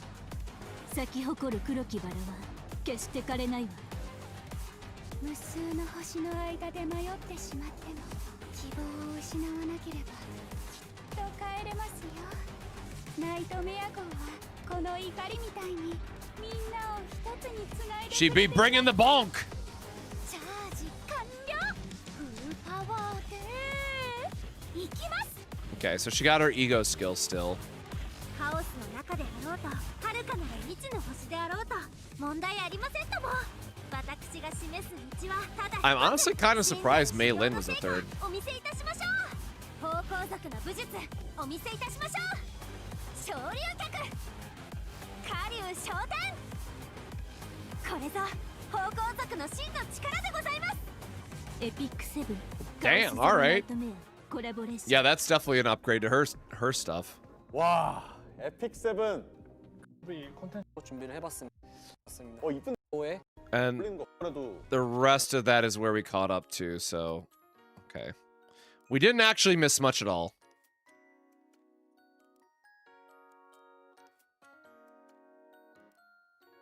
또 이번 인기 투표를 또 정말 열심히 하셔야 돼요. Alright, so hold on, let me get the speed back going again. 투표에 참여하시면 또 8주년 기념 조화를 획득하실 수가 있는데 이 조화를 모아서 Commemorative coins! 5-star hero ticketed artifacts, let's go! 이제 인기 투표만 해도 그런 보상들을 다 챙겨갈 수 있다. 추가로 계승자님들 모두가 획득한 8주년 기념 조화 총량에 따라서 단계별 추가 보상이 지급이 되고요. 워라고라 전설 장비 강화석, 전설 아티팩트 강화석과 함께 이번 8주년을 기념해서 특별히 제작된 8주년 축제 일러스트까지 모두 얻을 수 있습니다. 일러스트까지. 아니 이번에 8주년이라고 좀 간단히 참여만 해도 다 모든 보상을 받을 수 있게 준비를 하셨네요. 내가 좋아하는 Yeah, really would have vibed with like 소중한 Veronica for the last spot. 보상까지 받을 수 있는 인기 투표 이벤트. 계승자 여러분의 적극적인 투표와 많은 참여 부탁드리겠습니다. 자, 그러면 이어서 또 다음 소식도 전해드려야 될 텐데 어떤 소식인가요? 에픽 세븐이 2026년 하반기에 드디어 스팀을 통해서도 서비스를 시작하게 되었습니다. 에픽 세븐 스팀 서비스 시작. 물론 스토브 피시라인도 좋았지만 스팀을 기다리신 분도 꽤 많았거든요. 특히 글로벌 계승자분들께 Steam release, let's go! 도 있는데요. 에픽 세븐이 이제 출시한지는 좀 되었지만 No more stove for those that have issues with it. 해보지 않으신 그런 분들도 좀 많이 있고요. 그래서 저희가 이번에 스팀 런칭을 준비하게 Cute. 되었습니다. 그러면 Cute. 기존 계승자분들도 스팀에서 그대로 접속할 수가 있는 건가요? 네, 맞습니다. 스팀 서비스가 시작되면 스팀 아이디 연동을 통해서 Nice. 기존 계승자분들도 사용하시던 Appreciate the easy 계정 linking as 스팀으로 well. 접속 가능합니다. 또한 키보드와 마우스 외에도 저희가 콘솔 패드로도 플레이할 수 Controllers 있게 play. 지원해드릴 예정입니다. I guess. I mean, I guess it is like, you know, skill 1, skill 2, skill 3 kind of 신선할 수 있죠. stuff. 그런가요? 네. 스팀에서 처음으로 에픽 세븐을 접해서 새로 시작하는 분들도 있을 거거든요. 네, 에픽 세븐의 핵심 콘텐츠 중 Yeah, 하나인 exactly. 월드 I was just gonna say that too, right? Can we get Steam for CZN? 운영을 하고 있다 보니까 아무래도 이제 기존 서버에서는 오랜 시간 이제 영웅과 장비를 성장시켜온 계승자분들이 좀 계시잖아요. 아무래도 그렇기 때문에 좀 바로 합류하는 게 좀 부담스러우실 수도 있거든요. 그래서 이번 스팀 서비스 Yeah, I was just saying, what about the PvP though? 접하시거나 A new region for players who are new to Epic 7. 새로운 리전을 마련해드릴 예정입니다. 이곳에서 플레이를 시작하게 되면 Honestly? 일정 기간 독립된 매칭 서버를 That's kinda nice. 월드 아레나와 기사단전 같은 콘텐츠를 플레이하게 되고요. 아마 조금은 경쟁이 좀 덜한 그런 부분이지 않을까 싶습니다. 에픽 세븐의 신서. Yeah, I wonder how long they're gonna keep the PvP separate, but like that was obviously one issue with Star Savior at launch, so cool that Epic 7 is like taking note and keeping the pools separate. 새로운 리전에서도 시작하실 수 있는 거죠. 8년 만에 듣게 되는 신서버 소식이잖아요. 그래서 이 신서버가 어떻게 보면 뉴비를 위한 일종의 인큐베이팅 역할을 하는 건가요? Yeah, I wonder what type of like new player 일정 기간 experiences 독립적으로 it'll 운영을 have. 하다가 다시 기존의 매칭 풀로 통합이 되게 됩니다. 그렇군요. 스팀 플레이를 통해 완전 새롭게 시작하고 싶은 분들이라면 한 번쯤 시도해 보셔도 좋을 듯합니다. I mean, I guess you're gonna have like all the 그리고 8th 스팀 anniversary 런칭에 stuff 앞서서 as 위시리스트 well. 이벤트도 지금부터 시작합니다. To give new players like a bunch of 위시리스트 resources. 발송 숫자가 많아질수록 서사의 책갈피, 그리고 마력 제어 총매 선택 상자, 신비의 메달, 지식의 단지를 모두 받아가실 수 있으니 페이지를 통해 위시리스트에도 많은 관심과 참여 부탁드립니다. 이 위시리스트가 핵심이거든요. 아, 중요하죠. 계승자분들의 힘을 받아서 좀 스팀에서 핫한 게임으로 딱 떠올랐으면 좋겠어요. 주위에도 다 얘기해 주세요. 저도 많이 추천을 해볼 생각입니다. 안 하셨던 분들한테. 나중에 검사합니다. Yeah, this will be interesting to see what they what type of drive Epic 7 can have, and then that could have a rollout for us in CZN. Like, oh, this did actually have an impact, so now we're gonna work on it for CZN as well. 이 밖에도 계승자님들을 만나뵐 But it makes sense, like, 자리가 더 you know, just the history of 네, Epic 먼저 7. 많은 분들이 또 기다리고 계시죠. They're 에픽 7 월드 getting it 챔피언. onto 오는군요. Steam. 이 7WC 2026이 개최됩니다. 상반기에 저희 7 마스터즈가 신설되면서 또 계승자 여러분께 또 다른 매력의 e스포츠 경기를 I will say, not that I know much about like 이번 the 에픽 7 월드 챔피언십 meta in that stuff about Epic 7. I did watch Epic 7 Worlds last year, 그룹 스테이지와 and it was kind of hype. I gotta say, like they actually did a really good job. So if I remember, I want to try to catch Worlds again. 포함해서 롯데시네마에서 약 700분의 계승자를 보시고 파이널을 진행할 예정이라고 합니다. 저희가 대회가 2개가 되면서 이 7WC 일정이 하반기로 좀 조정이 됐거든요. 그러다 보니까 이제 커뮤니티에서는 AGF와 같이 하는 거 아니냐 이런 얘기도 좀 있었어요. 하지만 그것과는 다르다. AGF와는 다른 독립적인 행사로 진행이 된다는 점 여러분께 꼭 말씀을 드립니다. 에픽 7 마스터즈에 이어서 또 가장 큰 Alright. 대회인 이 7WC에서도 Give me a date. I need to know. 참여해 주셨으면 I want to mark it down. 그렇습니다. 이 7WC에 대한 자세한 내용은 공식 홈페이지와 별도 공지사항을 통해 안내해드릴 예정이고요. 2026 월드 챔피언을 가리는 최고의 무대 이 7WC 2026에도 정말 많은 관심 I guess I should have linked to the 부탁드리도록 하겠습니다. 글로벌 initial 계승자분들을 announcement. 위한 온라인 이벤트도 다양하게 준비하고 있는데요. 이것도 좀 기다려주시면 좋을 것 같고요. 자, 그리고 다음 주죠. next week, 8월 starting 29일 Saturday, August 29th. 신촌 현대백화점 12층에서 8th anniversary offline event. 기념으로 Well, 오프라인 I'm not 행사를 in Korea, 개최하려고 unfortunately. 합니다. 바로 이름하여 영석의 계승제가 진행이 되는데 자, I mean, they 이번 have done a 업데이트에서 really 우리의 a lot of cool in-person stuff for CZN as well, with like extra merch and whatnot. So it'd be really cool if we get more of this expanding into other areas. But I get it's harder to do these types of you know, pop-up events or in-person events outside of Korea. So 그리고 허대균 디디님과 이야기할 수 있는 또 미덕도 I guess I need to add 진행합니다. going to Korea 계승제 행사는 next year on my 약 wish list. 160분의 계승자분들을 모시려고 하고요. 계승자님들께 미리 질문도 받아보려고 합니다. 티켓 예매는 바로 다음 주죠. 8월 24일 월요일부터 시작되니까요. 절대 놓치지 마시고 자세한 방법은 쇼케이스 이후 안내될 공지사항을 통해 확인하시기 바랍니다. 자, 그리고 Alright. 오늘 저희가 Oh, 사실 also the first 처음으로 time today. 잽이라는 플랫폼에서 이 방송 In addition to the regular broadcast, 나가는 방송 외에도 쇼케이스를 we 함께 prepared 시청할 a 수 way 있도록 for 준비했습니다. everyone to watch a showcase together through a 영속의 platform called 계승자 Zap. 당일에도 미처 행사 예매를 못하신 분들이나 글로벌 계승자분들이 함께 참여하실 수 있도록 잽 온라인 이벤트도 준비 중입니다. Okay, so just a 네, global 저도 viewing 오랜만에 platform. 또 현장에서 계승자님들을 뵐 생각하니까 또 벌써 많이 기대가 되고 있습니다. 현장에서도 반이걸 하시나요? 또 아픈 기억. 아, 네. 또 영속의 계승제와 연계해서 저희가 신촌 현대백화점 Collaboration Cafe. All right, sorry. I'm gonna jump back really quick just to grab the 8주년 쇼케이스 timestamp. 벌써 저희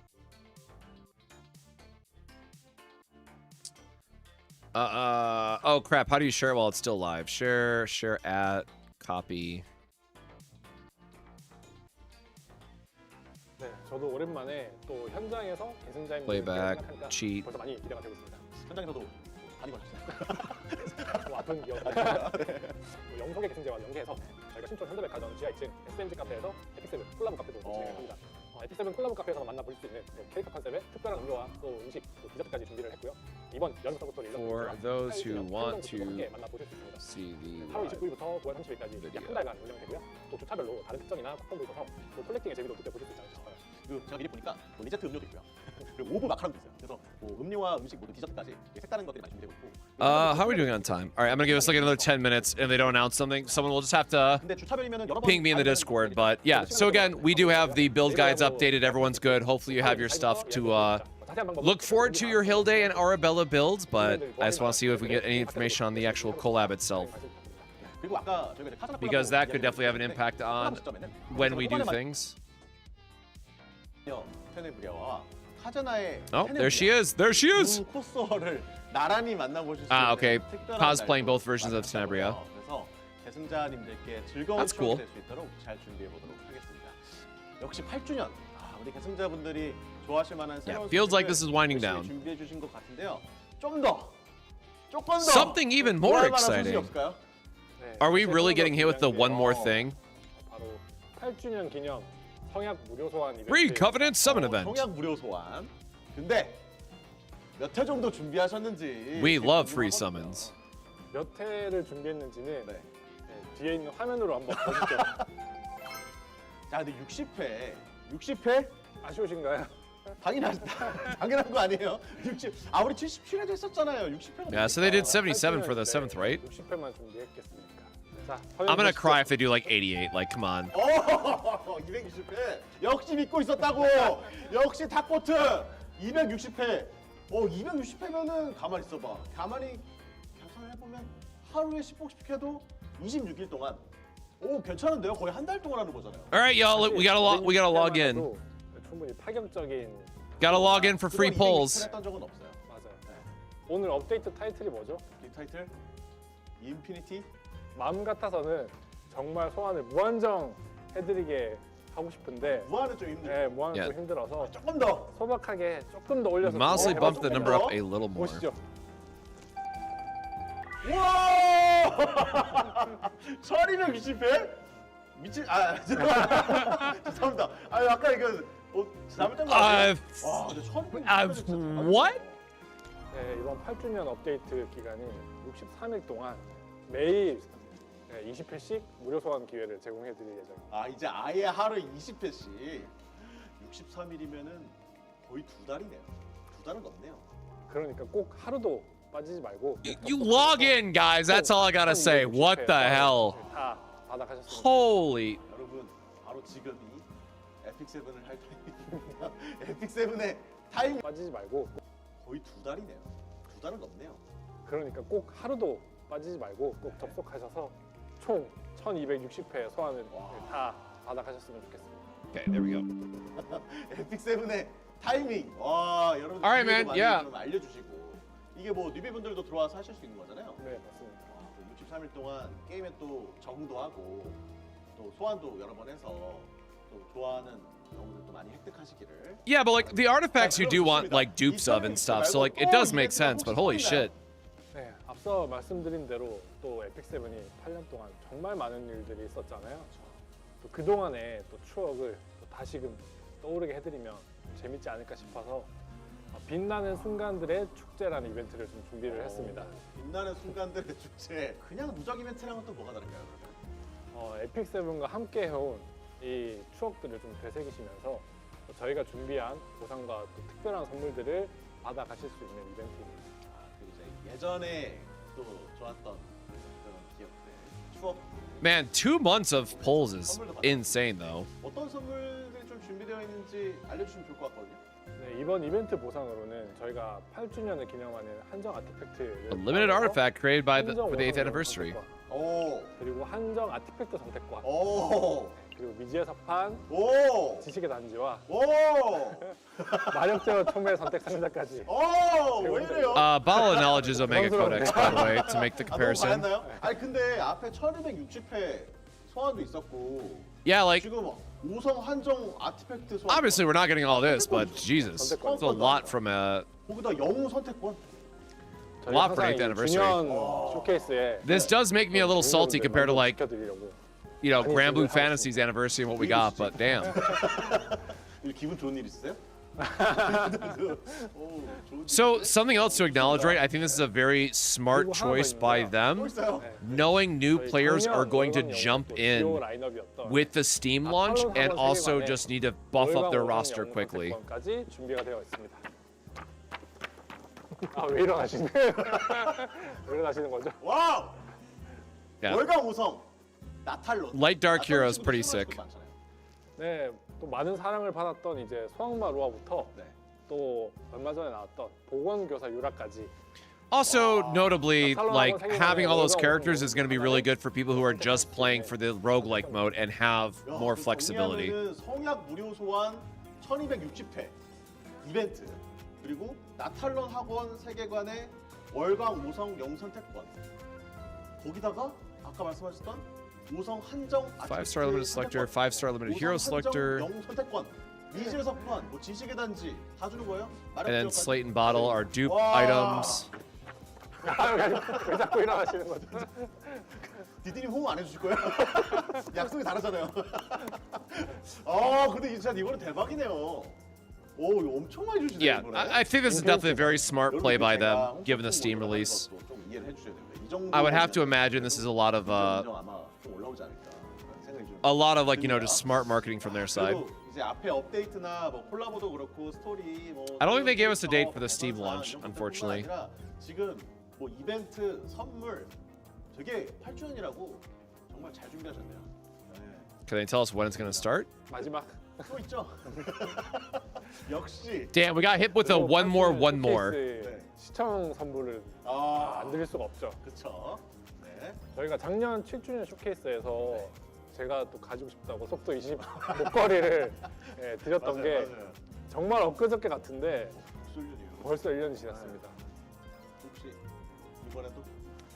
네, 올해는 오. 인피니티를 상징하는 네. Yeah, they just said later this year, if I remember correctly, like earlier in the stream, but like 했고요. 반지를. it's not a lot of year left, right? 20 장비로 속도 20까지.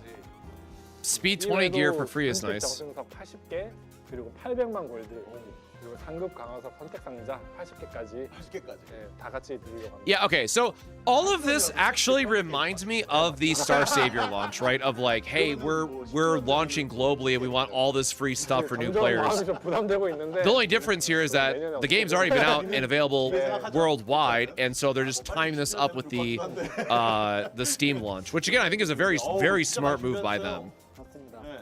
이번에 정말 풍성하게 준비를 한 것 같아요. And again, I'm a little salty knowing that we're not going to get 쿠폰 입력하시면 바로 distribution 820. Okay, it's up for a while. 리제트의 I am a 영혼의 little 결속판지, salty that we're not 파워리 going to get 시리즈 something 업데이트 obviously 방법이 this 끝난 good. 후에 그때부터 오픈하면서 확인하시면 Oh, they even have Chew in there. 아까 저희가 We're not going to get something this good for CZN. 생명의 잎사귀 100개 And 100 leaf. Damn, dude, I gotta log this shit really quickly. 앞에 못 보신 분들은 또 이게 뭐지? 라고 생각하실 수도 있어요, 여러분들. 우편에 생명의 잎사귀 100개도 들어가 있을 겁니다.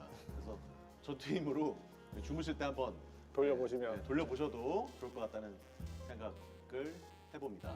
네. 말을 더듬죠? 제가 너무 많아서 그래요. 네. I guess 자, let me 이제 close 정말 마무리할 시간이 this. 왔습니다. 네. 여러 가지 시청 선물부터 해서 Now it's actually time to wrap everything up. Good. I'm tired. I'm gonna be so honest. 계승자분들께 8주년을 기념해서 마지막 인사 각자 부탁드리겠습니다. Wait, are we not getting an actual date? Am I dumb? 흘러가는 것 같습니다. 에픽 세븐이 벌써 8주년을 맞이하게 되었는데요. 계승자 여러분들께서 보여주신 관심과 응원을 Close that 잊지 too. 않고 좋은 콘텐츠로 돌려드릴 수 있도록 앞으로도 최선을 다하겠습니다. 감사합니다. 네, 이번 8주년의 타이틀을 저희가 인피니티로 잡은 이유는 앞으로 계승자분들과 함께 만들어갈 이야기와 그 가능성이 정말 무한하다는 뜻을 담았거든요. 이렇게 긴 시간 동안 에픽세븐을 좋아해온 이 시간이 정말 아깝지 않았다고 느끼실 수 있게 또 앞으로 에픽세븐은 But yeah, I mean, again, huge props for them to make that roguelike mode. That's a huge power play by them. 노력하겠습니다. 앞으로 펼쳐질 이야기도 계승자 여러분과 함께 할 수 있으면 좋겠습니다. 감사합니다. 자, 여러분들 8주년 업데이트 8월 27일입니다. 꼭 여러 가지 이벤트 보상과 함께 또 개선 사항들, 새로운 캐릭터와 스토리까지 전부 풍성하게 한번 만나보시기를 바라겠고요. 저는 이쯤에서 인사를 드리도록 하겠습니다. 저 역시 여러분들께 8주년 Yeah, I mean, that's the thing to say, right? Like, not many games make it this far. 감사하다는 So, huge kudos to them for that. 싶습니다. 자, 지금까지 에픽 7 8주년 인피니티 쇼케이스였습니다. 여러분 감사합니다. 감사합니다. 더 격렬하게 하란 말이에요, 디디님. 격렬하게. Just said August 27th. Oh, did I just...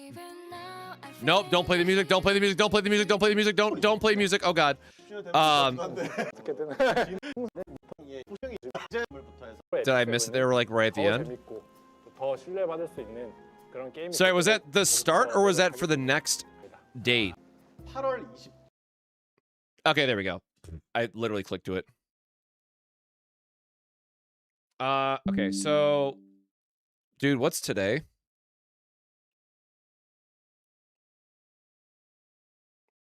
Oh, next week? Next week, Thursday? Yeah, shit, man. Epic 7 stream. Let's go.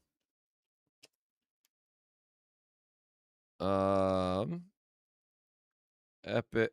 Oh, I can't write.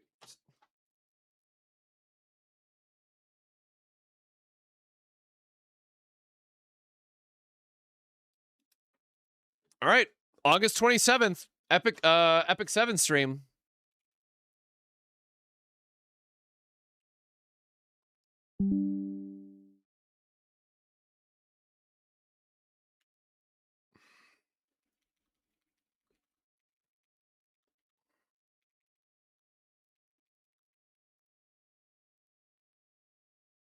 E7th, August 27th.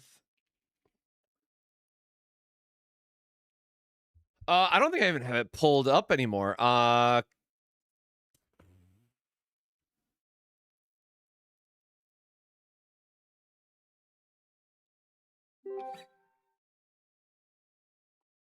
right. I mean, I guess really quickly, I don't know if this is going to work right away or not, but now I'm curious to...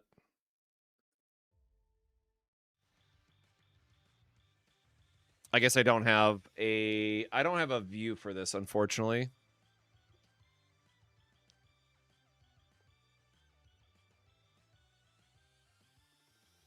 What is this? What is this himbo back here? Who is this?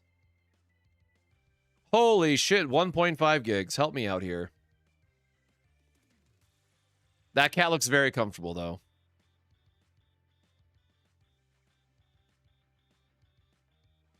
And again, by the way, for those that missed it, we do have Arabella and Hilde completely updated now for the build guide.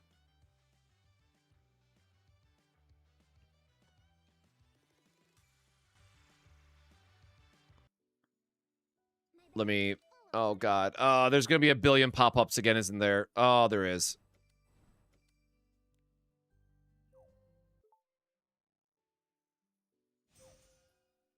Oh, welcome back. Yep, I shouldn't have logged in, should I? I didn't even think about a returner bonus, bro. Holy booba. I'm not reading all that. Thanks. Oh, God, there's more. What can I not receive here? I'm probably capped on Leafs.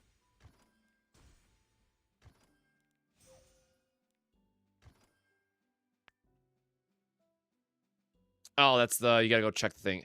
Anyways, I was pulling this up so I could just, like, go to my characters. Oh, there's a free summon, I guess. Let's Gamba. There should be, like, a dot or something.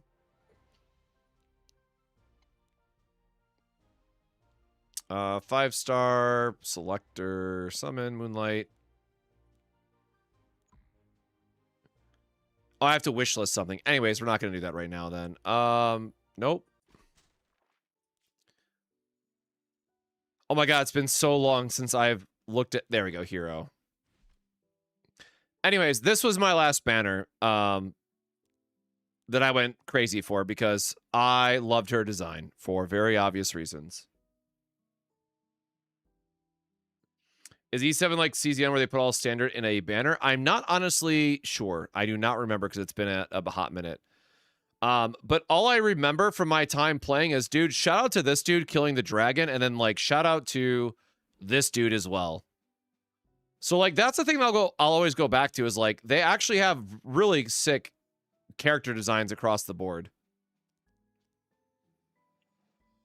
Yeah, and there's our boy. So again, I did play a little bit. I have like some time amount invested, but like I am so lost on what the hell the game is at this point that I would have to relearn everything. So maybe we do that in the future. Oh yeah, I was trying to get my husband, and then this was like nonsense to try to unlock.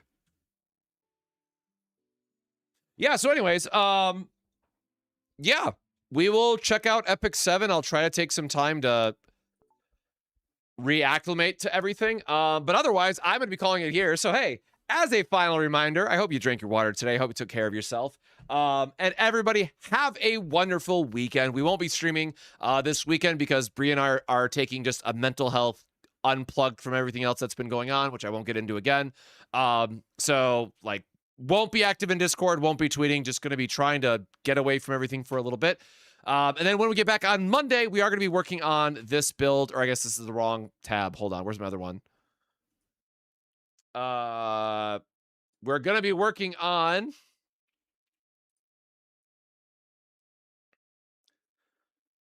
this build.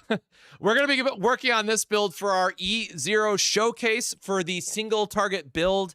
And then we will figure out things out from there. So still trying to work on these decks, man, but I have not been lucky whatsoever. So that's going to do it for today, my friends. Again, hope you are taking care of yourselves. But until next time, stay safe, stay hydrated, and we'll see you in the next one. Cheers.